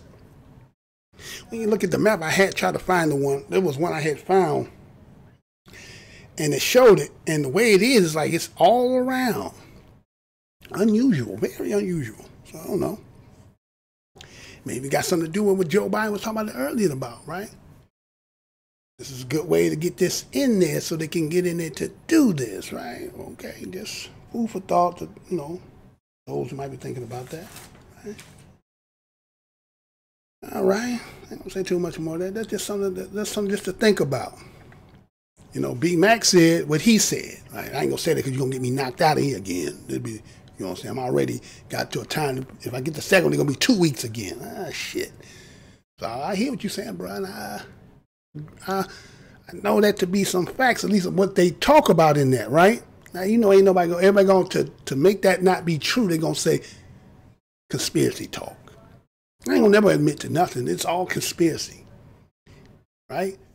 As long as you can't prove it, it's not true, right? No matter what we done wrote, what somebody done said, people who used to be a part of it, that's just conspiracy. Okay. So anyway, moving on to my next part here, right? So let's get back to, because remember, that's you come on what you've seen on that thumbnail, right? Let's get back to that, right? Because it's all tying in together, because you got to look at it like this. As I just told you about the weather modification and implementing and using it in a certain way, it said something about an enemy in there. Say using the tactical mechanism for my enemy, using the weather modification, right? Now you, those who are black Americans, right? From one enemy to another, right? That's been our whole journey, our whole track, right? Left from one place, going to another place, trying to seek out to do something better than where we were before, right? So when you think about it, do many of y'all know that the greatest migration that ever happened in history happened right here in the United States? Huh? It's called the Great Migration. The movement of 6 million black Americans out of the rural South of the United States to the urban Northeast, Midwest, and the West. Let me say that again. The greatest migration in history. Next to it, they even tell you the Exodus. But I think we was even bigger than the Exodus. If not, we ain't the same peoples. Check. So the greatest migration was 6 million black Americans who came up out of the South, start going into the Northeast, Midwest, and Western parts. Start doing this between 1916 through 1970. Right? Some of us is first generation from the South, some are second generation, right? Depending on how young you could be, third generation, right? Grandmama could be first that left from the South, and then her, you know what I'm saying? We haven't been up here that long, right? Now, the reason they claim that what happened, the reason we got up out of there, and they say it was through poor economic conditions. You know, racial segregation had to be part of that as well, and you know discrimination was there. But also the fact that we was dealing with that Jim Crow laws that they were upholding down there, right? So when you look at the census going back to 1780, when you look at the United States population, they say up until about 1910, 90% of black Americans lived in the South. Let me say that again. Well, 1790 probably going to be this, 1790 is going to be the census. But they say that 90% of black Americans was living in the South up until 1910. And then by the time that the end of the migration is going to be 1970, they said about half of black American population lived, well, in the South, and then the other portion had moved to the North and the West. There's a reason why I want this to be known, right? And so what happened is now we're starting to go and get into highly urbanized, right? So by 1960, half of us, black Americans, In the South, we were living in them urban areas. That's what they talk about, chocolate cities. Remember that, the chocolate cities. And then by 1970, 80% of all of us was in nationwide in all the cities. By the 70s. Again, they say that the greatest migration, the most vast or rapid mass internal movement in history, wasn't caused, and you look at some of these other things, would be about execution, but we was getting executed. We was getting our ass up out of there because of what was going down there. So you can't say really not execution or starvation, but I mean, that's kind of it too.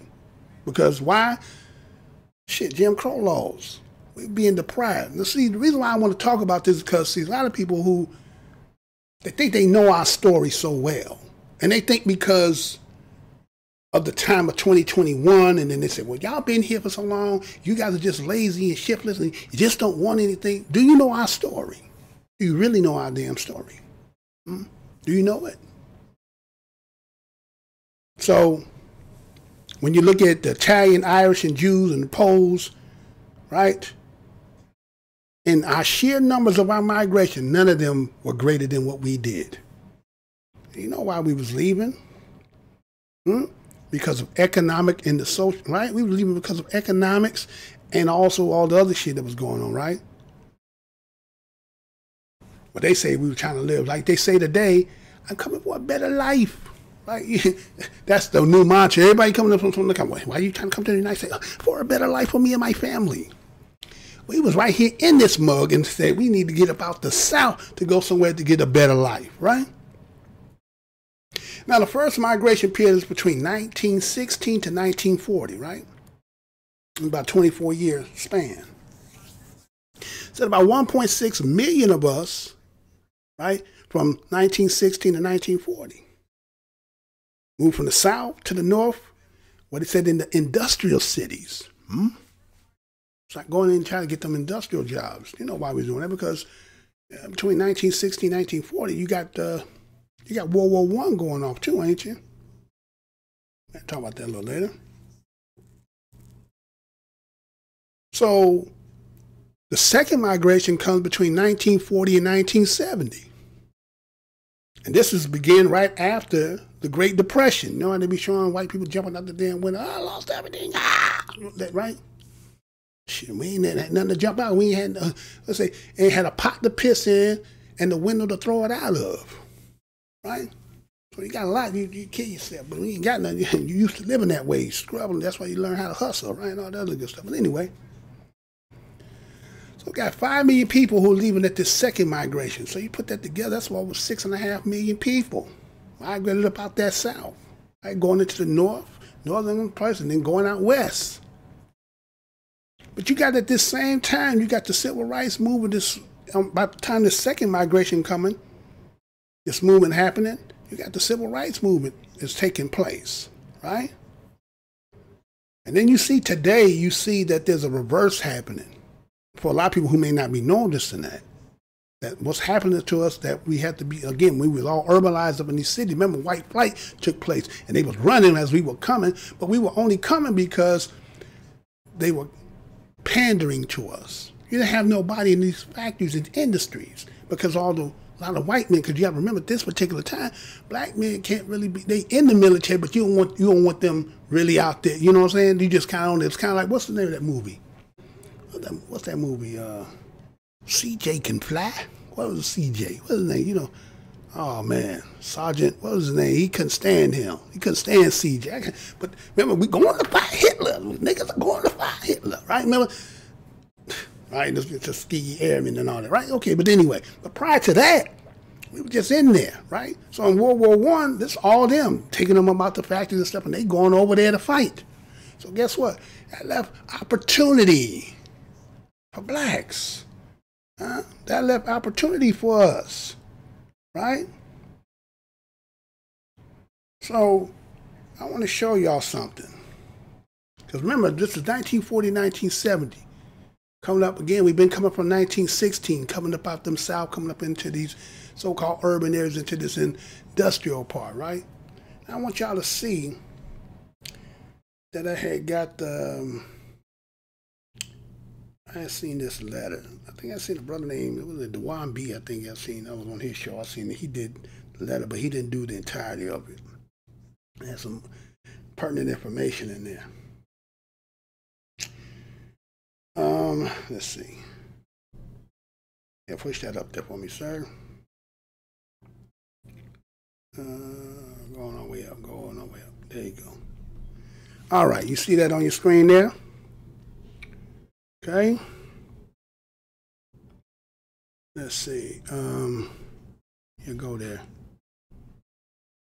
Matter of fact, hold on before I go there. Let me show y'all something. Let me tell you something. Do you know one of the main reasons why there was a lack there? Also the fact, okay, we're dealing with the Confederate South and those, again, just think about that whole deal. After the so-called emancipation, you sent us back down to the places we had been, leaving us down there with the motherfucker that you just whooped. You took on, stripped him all his shit, but you're going to try to give us shit, and then we supposed to live amongst him, and then you don't protect us. You can imagine what kind of shit we was dealing with, right? That kind of shit, this is shit that, you know, most of y'all don't really care. Many people don't really give a shit about. But the point is, that's what happened is, right?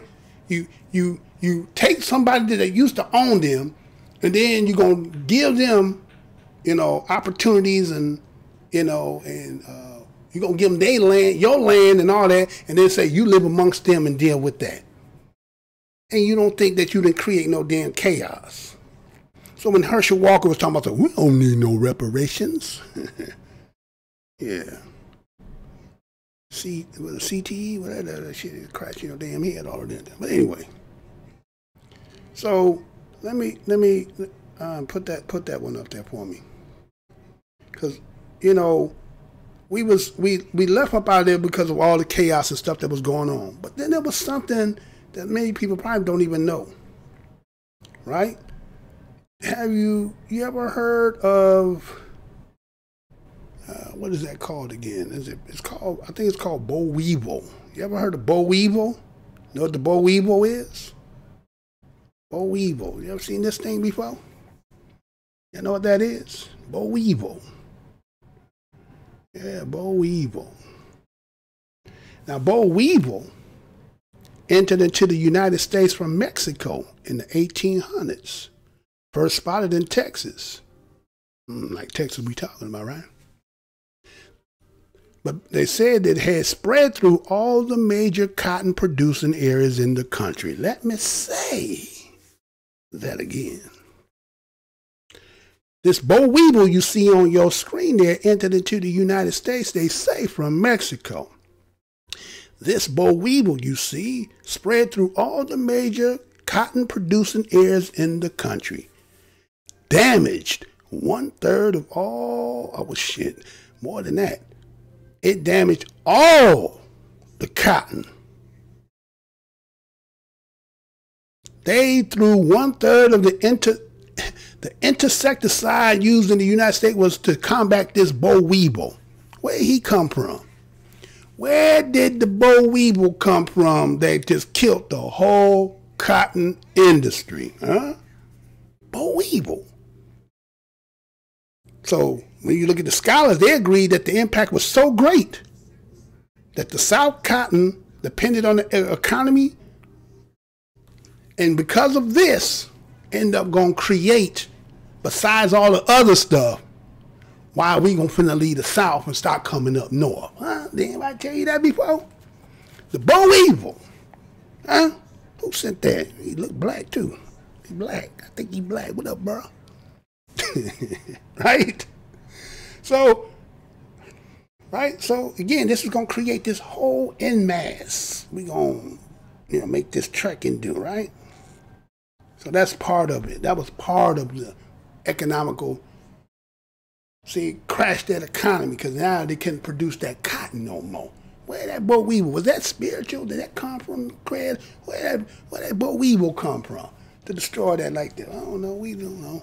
Right? We just know that's what they talked about, right? But this letter, okay? Now remember, we done came up, went into the industrials, we working, right? Taking these jobs that all the white men that went into World War I fighting, they getting killed off. So now we got the opportunity, right? We coming in there like, all right, we singing the Jefferson. We're moving on up. We moving on up. Now remember, this is 1916 to 1970, right? That's about what, about 54 years? About 54 years, right? Okay. Check this out, all right? So let me go ahead and tell you a little bit more about this. Hold on. Put that up there for me, sir. Should I had that there already, sir? Now, this letter that you see here was primarily written pertaining to we black folks and how they was assessing this new thing. Because you got to also remember what's also happened in the 60s as that civil rights movement is taking place. You know, we also got civil rights, right? But you know, also at the same time, they also do what? The National, the Immigration Act. The same time you giving black folks civil rights, you taking away what happened in 1920 when you was only allowing certain people from certain areas of Europe to come here. And they was only convening their families. So now he was opening it up for those in the central and southern, right?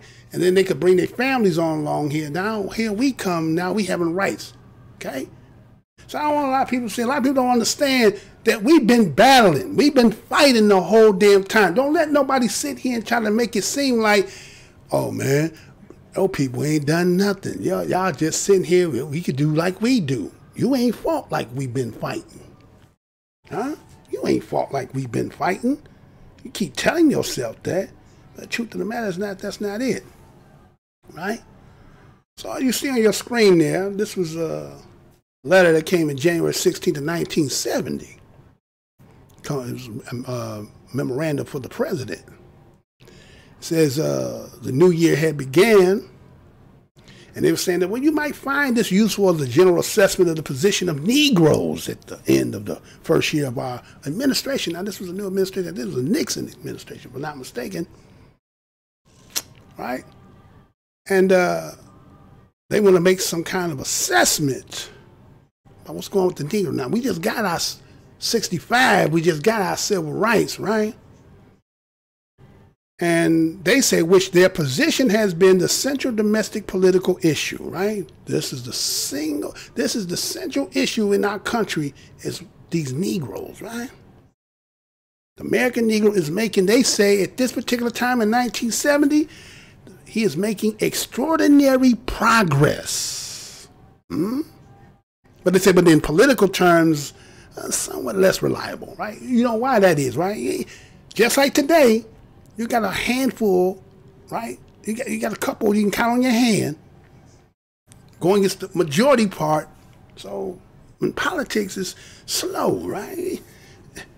To get the majority, that's why I think a lot of people are thinking because the Democrats are in, that some of them still on your team, even though they might be Republican and Democrat, but they still on your team.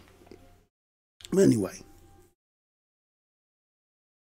So it goes on and talks about how the countercurrent that poses a serious threat to the welfare of blacks is the stability of society is between the white and the black. The countercurrent that poses a serious threat to the welfare of blacks is the stability of the society with white and black. See, we've always been. We left the South, right? We left the South because of what was going on over there. Bo Weevil helped a little bit. He helped a lot, but you understand? But we had been going through that whole period since the whole time of 1865. Then it just heightened up even more, right? So when they talked about the economic and income of this particular time of the 1960s, they said, well, blacks are doing a breakthrough. They said that 32%, which is they say a third of all family Negroes and other races earned about $8,000 more in 1968. $8,000. Divide that by 12 months. Divided by 2 weeks. Or divided by a week, because man, might be getting paid every week at that time. Anyway. But then, right? But then the dollar did stretch further at that time than it do now, right? Dollar, you know. So they said with 15% in 1960. So in 1960 we was 15%, right? And then we moved up to 32%. So we were making an incline. But they were saying with the South is still having an issue, right? Still got an issue. More than 52% of the Negro population is in the South. This is in 69, right? So they say 19% of the Negroes of race are earning over $8,000. They're saying young Negro families are achieving income parity with young white families, right? The young black of that particular time was equivalent with those of the white families, the young white family. It was equaling. Now, those on the outside of the South, right? When they talk about the husbands, the wife and husband of the Negro family, have a 99% of the income of whites. Those who daddy and mama, their income was equivalent to those of the whites at this time. And families headed by male age, 25 to 34, it was 87%. So even the youngs, you know what I'm saying, they was doing what they had to do. See, this family structure, right? So they was believing, well, guess what? The ancient gap is finally closing, right? They said income reflects employment. Changed dramatically in the 1960s. Blacks continue to have twice the employment rates of whites. We work more than white folks. We twice than when white folks was working. 1969, married men of Negroes and other races were about 2.5%. Teens average, on the other hand, continue to appall in race of 24.4% in 1969. Let's say that the black occupation improved dramatically. Professionals and technical employees doubled in the period of 1960 to 1968. 2.5 times the increase for whites. 1969, Negroes and other races, I don't know what they mean by other races, provided 10%, well, I guess so because they're starting to come in too now, right? Remember, they changed the immigration laws. So now, right as we're starting to get in and start to pull ourselves by our bootstraps and start to, you know, get ourselves settled and start to, again, we done moved on up. But that other one is coming right with us. And coming right along with us, right? 1969 said that 10% of the other than college teachers. They were 10, now we're 10% of as the college teachers at this time too. Roughly to our proportion of 11% of that time. 1968 said 19% of the Negro children 3 and 4 years old were enrolled in school. 3 and 4 we was in school. And guess what? White children was only 15%. So we was going to school more than them too.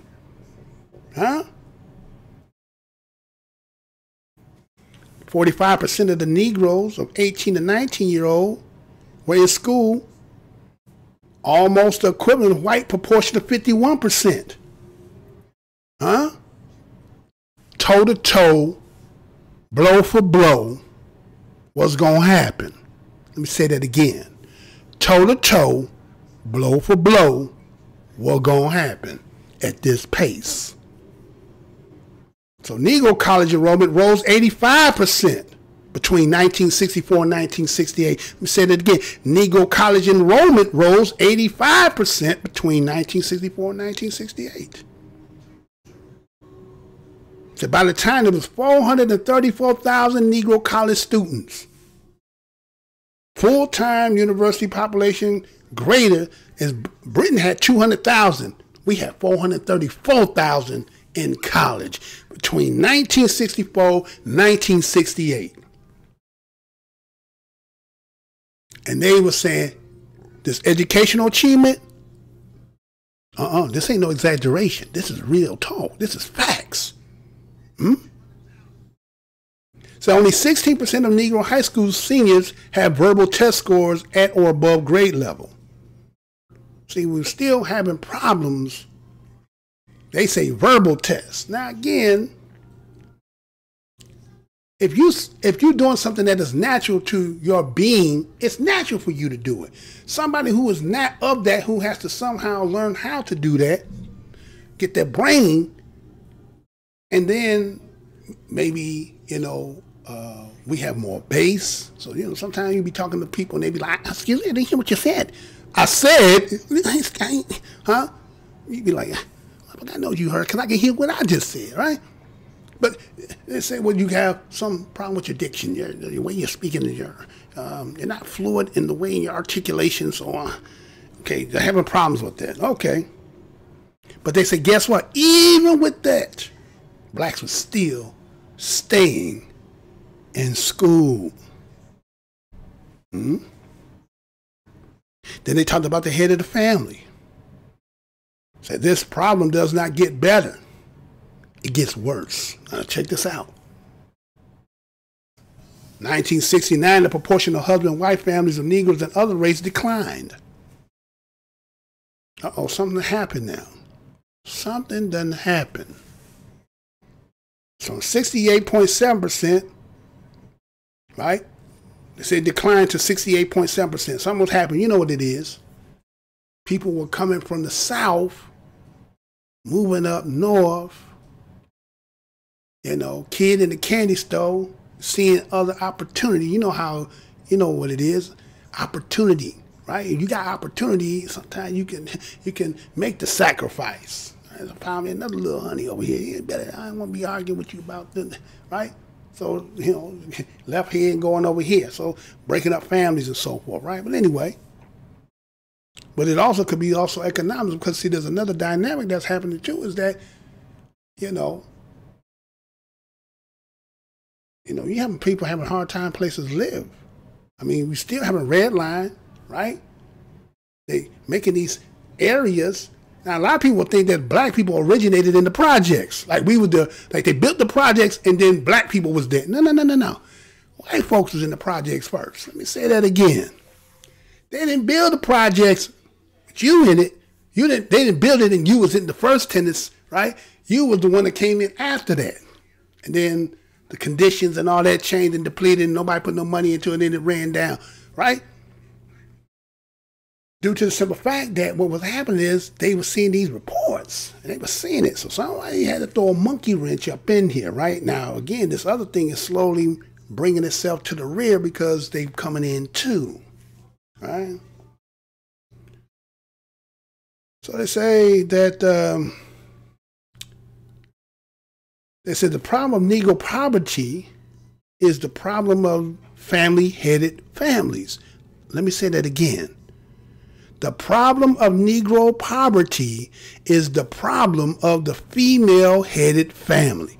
They knew this then. They was using this like the weather modification. Oh, we could build on it. See, that black man can't get no job now because you had other people get undermining them, right? Making it harder for them, right? Coming home, wife, we got to pay rent. So he leave home, right? But they seen the dynamic started to develop. That, hey, you know what we noticing in these statistics? It's like the poverty is the cause because it's a female-headed family. 56% of Negro families with incomes under $3,000 were female-headed. Now again, sisters, I might be hearing me blaming the black woman. No, we ain't nobody blaming the black woman. We're just saying this is what the statistics were saying. I'm a believer in the fact that just because a woman is the head of a household, don't mean that she can't run a household, because again, the mama could have still grew up with her damn daddy. You get what I'm saying? It would be different if mama didn't have no daddy, don't got no male structure nowhere, and then raising, then you might have what we've been having. You get what I'm saying? Two generations with no kind of input by some kind of masculine, and again, I know they say toxic today, but they would say man in the household and have some kind of structure, rearing with children, then when she get out and do her, she already got some structure.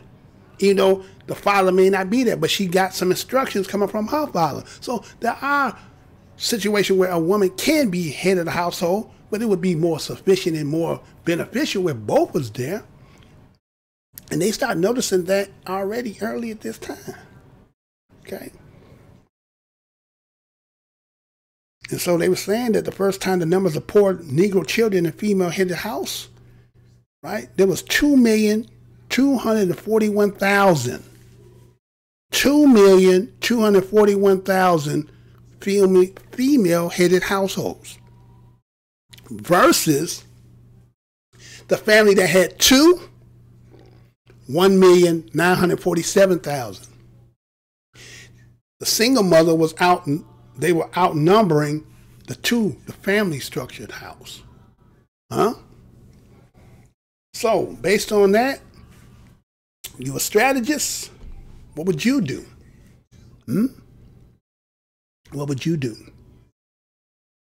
So they say that this antisocial behavior among young black males continue to be extraordinarily high. What's happening? What's going on?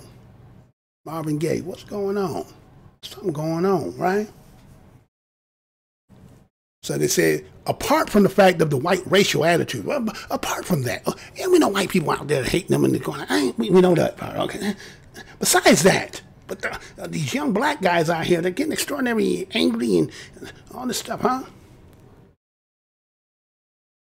Now, according to them, they say this is the biggest problem black Americans face.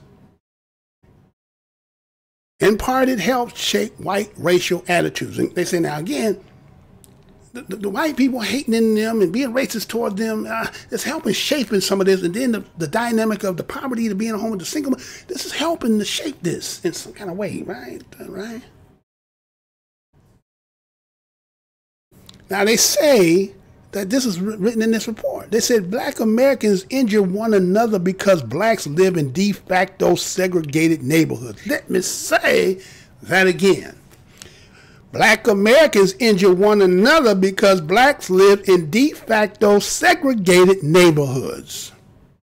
Go to de facto segregated neighborhoods, the socially stable elements of black population cannot escape the socially pathological ones. Meaning, when you got the good and the, what they say, a barrel of rotten apples will spoil the good one.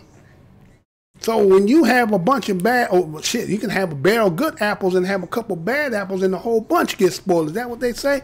So that's what they're saying. You had good people amongst other people who have pathological or pathologies that would infiltrate because they can't get away from them. So what this gonna breed now, y'all? What that gonna breed? Is that those who get the hell away from the other ones? See how this is all, they knew all this all along. They knew about all this. So they said that children get caught up in the antisocial patterns of the others. Familiar with the problems of crime? Draw your attention to another phenomenon exactly parallel, originating exactly the same social circumstances. Fire. So what's not happening then? It's fire. Shit, I remember myself. I remember I was man, knee high to a grasshopper. I was young as hell. I was at the park. You know what I'm saying? I couldn't have been no more about, man, shit, 5, 6 years old. So now I'm hanging with some other cats that was much older than me. We went somewhere. The mothers lit fire on something, burnt something up, and next thing I know, police come to my house. A little kid at the judge, he looking at me like, you know what I'm saying? I was 4 or 5 years old. I was hanging with somebody that did some stuff. So fire was one of them things that, you know, mothers was doing at this particular time because, you know, you ain't got the gun access shit. But fire became a problem, right? So they said there was concerns of this fire was a problem in American cities. There was a lot of fires, especially they talking about like in New York between 1956 and 1969. They said there was so many fire alarms and fires going off more than tripled. There was like 69,000 alarms to 240,000. Mother just burning stuff up. When they got mad with you, they just burnt your house up. Because guess what? You ain't got nowhere to live. It's already scarcity of where you can move to. I'm gonna come burning up your, huh? You got nowhere to go. So they go on, they talk a little bit more about, you know, these fires and so forth. And so they seen how all this was happening, man, how all this stuff was manifesting itself, right? But you got to also remember, as we're dealing with all this, you also have, you know, you got your Black Power movement going on as well, right? You got all that going on. And then here they is, they studying this, but they also know that there's another dynamic brewing. Those who trying to, you know, do something else, right? You ever heard of the CIA operation called Chaos and Cactus, right? Resistance and Merrimack, American Dissident Monitoring Program Files, right? That was something I had read. Dissidents. You know, that's what a lot of us on YouTube have become in the eyes of a lot of them. We are like dissidents, right? So is this kind of a new COINTELPRO today? You know, probably a couple agents up in here right now, right? Listen to see what we talking about. See if we sitting and plot on. We ain't got. We move from one place to another. We always running, not running. We always move from one enemy to the next enemy, right? I guess y'all, you know, things getting tired, but anyway. But this Operation Chaos, or Operation, was the code name for the Central Intelligence Agency Domestic Intelligence Program, where they're compiling information on Americans from 1967 to 1974. Now, this was established by President Lyndon B. Johnson. Then they expanded under President Nixon, right? Now, they said the original mission was to uncover possible foreign influences on domestic race anti-war, right? Possible foreign influence. Now, the reason I guess that is because you have opened those gates and letting them come up in here, and y'all wasn't too sure. Maybe you didn't have all the intel you needed on some of the people who were coming in. So, you know, remember that at this particular time also, too, they are blaming, let's say, Martin Luther King. They was calling him a communist and all this stuff, right? So you got people who fraternize with people who they not understanding. Matter of fact, I think Paul Robeson and them, they all getting blackballed because they consider, you know, it was a whole lot of stuff. So, but you got to remember, all this is happening in the same period of time through the Great Migration, 1916 to 1970, right? We're dealing with all this. So they said the operation was launched under the director of the Central Intelligence, going back to that Richard Helms. And then the chief of the counterintelligence name was Jesus Angleton. James Jesus Angleton, right? It was headed by Richard Ober, too. Now, they said, according to them, back then they had 300,000 individuals who were indexed in the CIA computer system. 300,000. And these separate files were created as approximately 7,200 Americans and over 100 domestic groups during the course of the operation between 67 and 73. Now, you know, they just put out that, matter of fact, put that up there for me, sir. Put that image up there, because right, they showing that right now, aren't they? I haven't seen it yet, right? I have not seen it, right? It's called, matter of fact, go ahead and show that for us, everybody, right? They're showing this, right? Judas and the Black Messiah, right? They're showing that Judas and the Black Messiah, right? So those who've seen that already, right? And these projects that they were creating, I guess, was actually in combat of this stuff that Judas and the Black Messiah, right? Judas is the traitor against that, which was the one as those who were considered dissidents, is because they said you don't want to go with national policies. Even though those policies are preventing you from, being you and be a part of it, as being American, but they're saying because you're trying to stand up and make voice and so forth that you become in the dissidents. So Cactus was set up by, they said, the CIA to move information together to the FBI. Project Merrimack was a domestic espionage operation employing infiltration, surveillance on anti-war groups. Now, Project Resistance was a domestic espionage operation to gather information on the United States-based groups that the CIA believed might attack CIA facilities or personnel. Well, part of this stuff is black folks. You know what I'm saying? We've been here all this time. We don't do nothing like that. Why do everybody think that? Yeah, these are what they were built for. But who was they really targeting and looking at, though, right? So major targets of chaos activities were the Students for Democracy Society, the Black Panther Party, the Young Lords. They said the Women's Strike for Peace and the Rampart magazines, right? Now, some people say, well, what did the Black Panthers do that want them to be there? Well, I remember I had a book. It was called Guerrilla Warfare. And then it talked about certain things as what categorized what would be under the Geneva Convention as a guerrilla militia group, right? So one, if you have a leader, right? If somebody commands as a leader for you. Two, I think it's if you wear insignias that identify you as this group. Okay.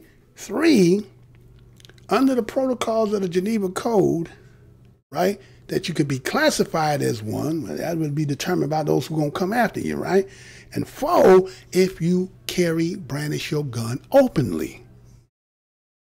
So did they know they might have been classified as a guerrilla group? Did the Panthers know that? Because a lot of them was military, right? Did they know that they was, maybe classified as a guerrilla group? Because when I read that, I was like, oh shit, maybe that's what it was. Because a lot of people said, well, shit, all they were doing was giving free lunch and stuff. But then there's the fact that they say, well, that was continue if I feed you and groom you and the next thing you be a part of this. Maybe that was dangerous. And then you see there's Fred Hampton, and then you see how Fred Hampton was kind of like, in a sense, I guess, like king by galvanizing all the peoples. But look how they did him in the end. And then see who Judas was. It's always been our problem. It's always been a Judas, right? Always been a bunch of Judases, right? Now, according to these secret programs was exposed, they say, by investigation of journalists. His name was Seymour Hersh. It was in 1974, an article in the New York Times entitled "The Huge CIA Operation Reported in the United States Against Anti-War Forces and Other Dissidents in Nixon Years." The story began with the Central Intelligence Agency directly violating its charter, conducted a massive illegal domestic intelligence operation during the Nixon administration against the anti-war movement and other dissident groups in the United States, right? And so this contributed to cause to establish a government investigation. So the Commission on CIA Activities within the United States, better known as the Rockefeller Commission, right, led by Vice President Nelson Rockefeller. And this was he included in these programs. Okay? According to the findings of the commission in the final report, it said responding to President requests made in the face of growing domestic disorder, and going back to August 67, right? And it just goes on and talks about a whole bunch of things in there, right? So in that, they come to find out, remember when I was talking about the weather modification, then they come to find out that, remember I said different departments didn't know what the other one was doing until later on then it was exposed. See? So that's what happened. Seemed like it happened here too, right? That these other departments inside of the institution had their eyes settled on something else, and they're going to do it without going through all the proper protocols. And, one thing led to another, and they wiped that totally out, right?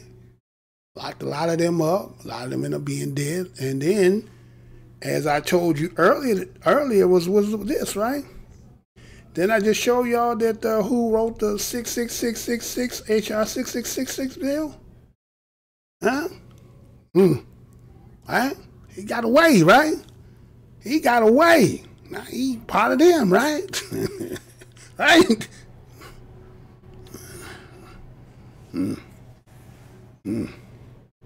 Anyway, right?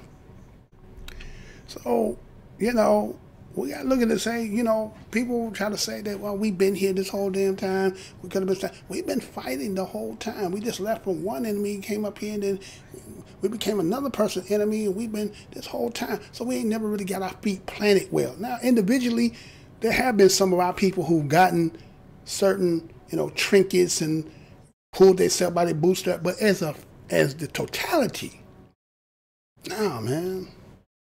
So if anybody trying to sit there and try to make it seem like, okay, that certain of our people didn't, you know, advance to be able to, you know, set up, is because we always been going through these obstacles the whole damn time, right? So the minute you getting something, somebody doing something else as, you know, in opposition to it, so that it would have a different effect on you. But say, oh, we did right by you, but at the same time, you let somebody else come in. And then you're going to undermine that. Then look at where we is now, 2021.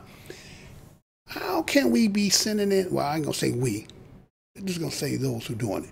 How can you send in 11 million, 20 million people, and you already got a lot of people he already ain't got who looking for shit? What kind of business is that? Is that a business we don't know nothing about? What's this EB5 business? Go look that shit up, the EB5 shit. Look up on that EB5 and see how businesses are being set up, and right? So it just don't make sense, right? So we never really got the good fair share. And I know the younger ones who are coming in, they thinking that, okay, where they is right now, but the game been running a long time. And people before you, now some people tell you that they ain't never do nothing, but you don't understand. The school system has always been, especially public school system, ain't never been there to actually really do much. And if they do get somebody who got any potential, you end up going to be a cog spring in the wheel of the system. Right? That's how it goes. So, you know, just continue fighting, man. That's what we've been doing. And when does it stop? It don't seem like it gonna stop. Look like somebody got an agenda now, because they feel like it's a problem. But I want to show y'all something before I can go in, because I smell dinner. I smell dinner. So let me go on ahead and let me show you this. Let's take let's do this and then come right back. Check this out.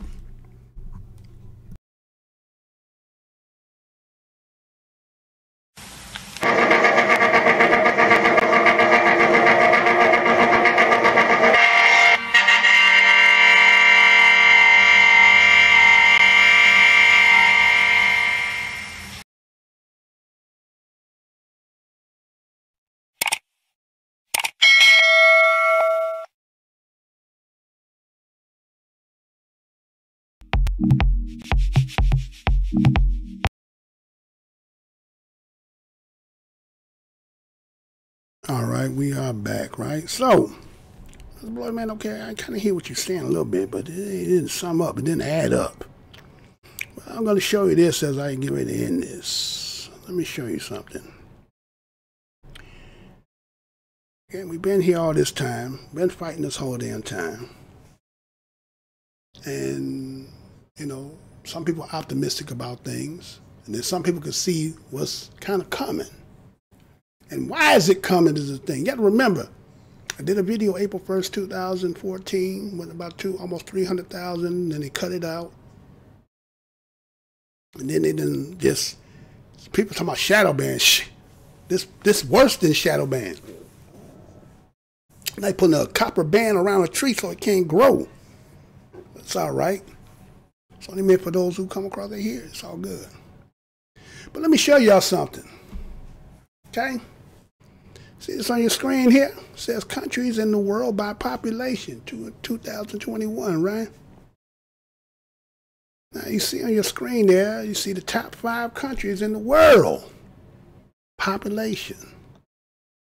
China got 1.4 billion, or 1,139,323,776. India got 1,380,004,385. And America, United States, 331,002,651, right? So the United States is the third largest population in the world. Did y'all know that? Did you know that? Damn, really? So, if that be the case, okay, let me show you some of these other places. Look at this, Brazil, right? Brazil got 212 million, right? Nigeria got 206 million, Bangladesh, Russia, right? Mexico, Japan, Ethiopia, Philippines, Egypt, right? You see all the numbers on your screen there, right? Right? See those numbers there, right? You say Germany right there, right? Right? Uganda, right? Argentina, right? Algeria, Sudan, Ukraine, Iraq, Afghanistan, Polish, Canada, Morocco, Saudi Arabia, Pakistan, right? You see them, right? Right? Y'all see them. I want you to see these visions of that catching them. Right? Right? Them numbers there, right? Okay? Getting small, right? I see your homeland in there somewhere, right? Okay. And let's see, what's the next one? One more. One more? Oh, come on, gang. Okay, hold on. Wrong one. All right, there you go. Okay? So you see it get smaller, smaller, right? Smaller, right? Right? Okay?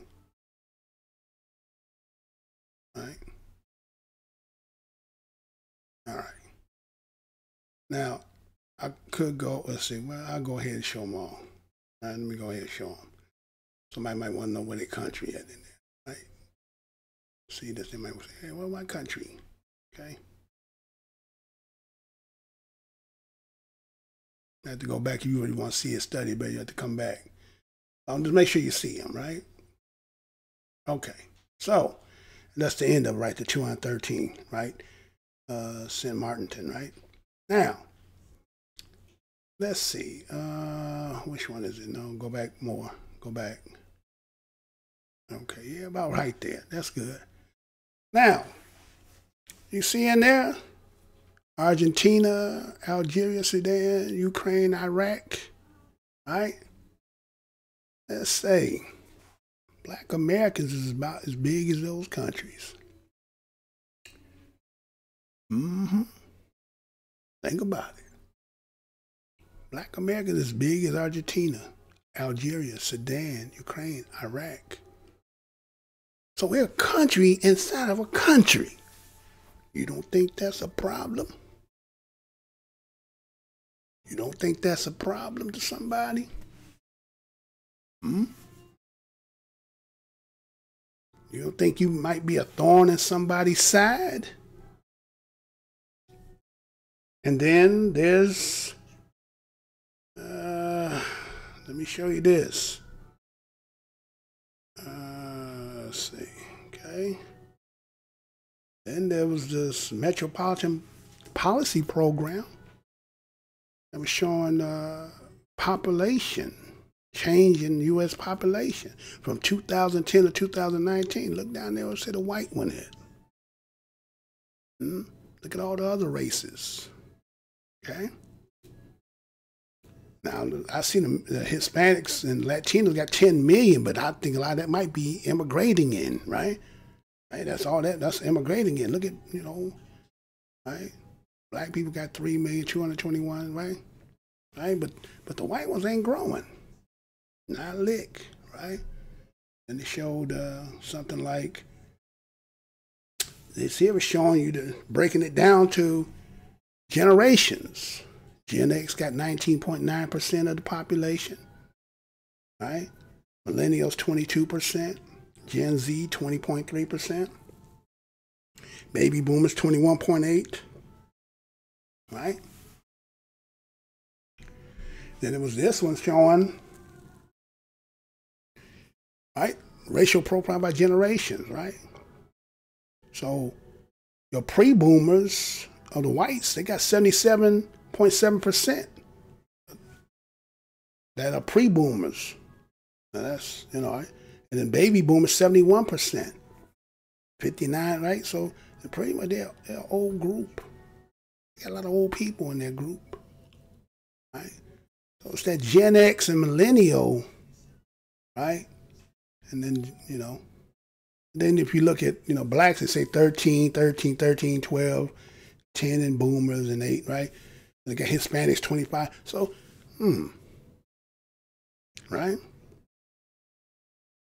You know, the census came out last year, but I still ain't found no stats on that, right? I still ain't seen no stats on that yet. I don't know what happened. But according to this projection, they said that, you see the bottom line there, if there's zero immigration, they're going from 2020 to 2060. There will be a decline somewhere about, you know, if the 320 will decline. But low immigration to get about 376, and Maine 404 and 447. So all this influx of immigrants, right? Trying to maintain some numbers, but why? When everybody still is trying to get something, right? Maybe somebody, you know. I'll go back to that. There you go. Right? So you see, look at that Gen X is 45 to 54. Negative 8.1%. I wonder whose Gen X has fell off like that. I wonder whose of the Gen X done fell off like that. But anyway, what you saying, Mr. Blow Your Mind? I just wanted to show you some statistics that was out there. Maybe you put it together. Maybe you won't. Maybe it'll take some time for you to figure that out. You know. But the point is, maybe that's what it is, right? See, that stat got to come out. But we got to get these numbers down. You get what I'm saying? Now, you seen a couple shows back, I showed you from 1790 what they say how many it was of us, and then we got up to, you know, 1990. A matter of fact, I think in 1980 we had such an explosion in our birth rate that it was alarming. We out of all the groups, but they always kept telling us, remember, get 13%. Okay. All right. So they could say, oh, we want to make sure you get this. You understand what I'm saying? They want to make sure you get this. Oh, this proportion, you're the ones who are getting it and dying the most. I wonder why. Then you can't talk about none of this stuff, right? Well, I'm just saying, maybe it's in the numbers. You know what I'm saying? Maybe it's in the numbers. But again, we've been one enemy to the next enemy to the next enemy, right? We ain't had no break. No, we had a little short period of time of, we breathed a little bit. And when we started breathing a little bit, look what happened. We blew up. Blew up. Oh, shit, exponentially going. Got to stop this. So they found something in the stats. Hey, put that single woman in the household and get that man up out of there. It's creating that dynamic, and then the kid is going out here rambunctiously, and you know, one thing will lead to the next, and then here we are today, 2021, right? Then we on one crisis to the next one, and right? So okay, you chew on that fat, try to figure that out. But again, this is the most hated show in the black corner of YouTube. I want to say again, what's good to B Mac in the house and y'all Abdul Kabir Bey. So that's the same time in the 80s that they brought the crack into our communities. Yeah, that's what I'm saying. We've been fighting the whole time. We only had a little time for breath. So everybody who sit there think they know about black Americans, now understand it. from our track from where we came from, based on what the whole point from being on the plantation to being released out the plantation, be put back into the area to sit back with the mugs that you done took them from and live amongst them, and then finally you move up out of them and come up, say, to the north and the west, and then get a little breathing room, and you starting to do things right and get yourself on your feet, and then whammo. Remember, that was from 1916 to 1970. 10 years later after that, here come the crack. Coincidence? Yeah. So I want to thank each and every one of y'all for being here. Right? Again, we just telling the news for what it is, man. This ain't about no hate or none of that. This black man's news over here, right? You don't have to be black to hear, but just fact this things nobody don't talk about us. It's taboo. Or you think we griping and crying about it. No. They're right there in front of your face. Ain't got to make up nothing. So, and I appreciate all of y'all coming by. Try to be on tomorrow. Hopefully they don't do nothing to the channel. Right? Before I get up out of here, just in case somebody in here who new in here. You know, I do have another channel, Black Minds TV. You can go over there and help me to get to shit, what I gotta get 100? I get at least get 100. I need 100 subscribers over there. Check this out. I've been on this channel for 9 years. Going on 10 years. Can't believe I can't get over 100. I can't get 200 views. I can't get 300. I can't get none of that. What they gonna say? Nobody trying to watch you. I guess so. If you snuffing the shit out of me, I guess so. But how was I able to get in this corner to get 300,000 on the video? That's viral over here. I think I was the first one in the black corner to go viral. And they had to take it down. Not because I said anything that was like, oh, we're going to go good. Nah, it was too factual. Like, this might be too factual too, right? But it is what it is, and so suppression is real, right? So if you want to help me out, you can go over there, subscribe over there to the other channel over there, Black Minds TV, BLAKMINDZ TV. Help me to get to 100. You know, they ain't going to try to pay a nigga. I mean, I used to be on there, and they took me out of that. I had no reason. Somebody was very upset about that video I did. But anyway, some of them archived ones, not the ones, the new ones. Go back to the ones I used to put together, when you used to put the movies together. Oh, those got some things I ain't even had to say. I just put it for you. But, you know, you want to go see anyway. But anyway, appreciate each and every one of y'all. For those sitting in your hand, I'll give you one reminder before we get up out of here.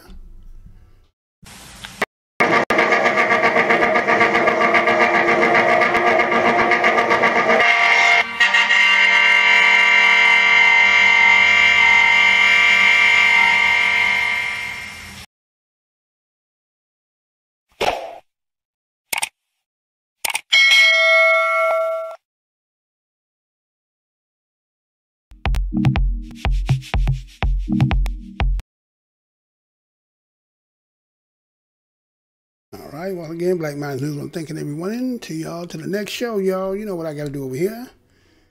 It is dinner time. So, to my next show, y'all. To the next show.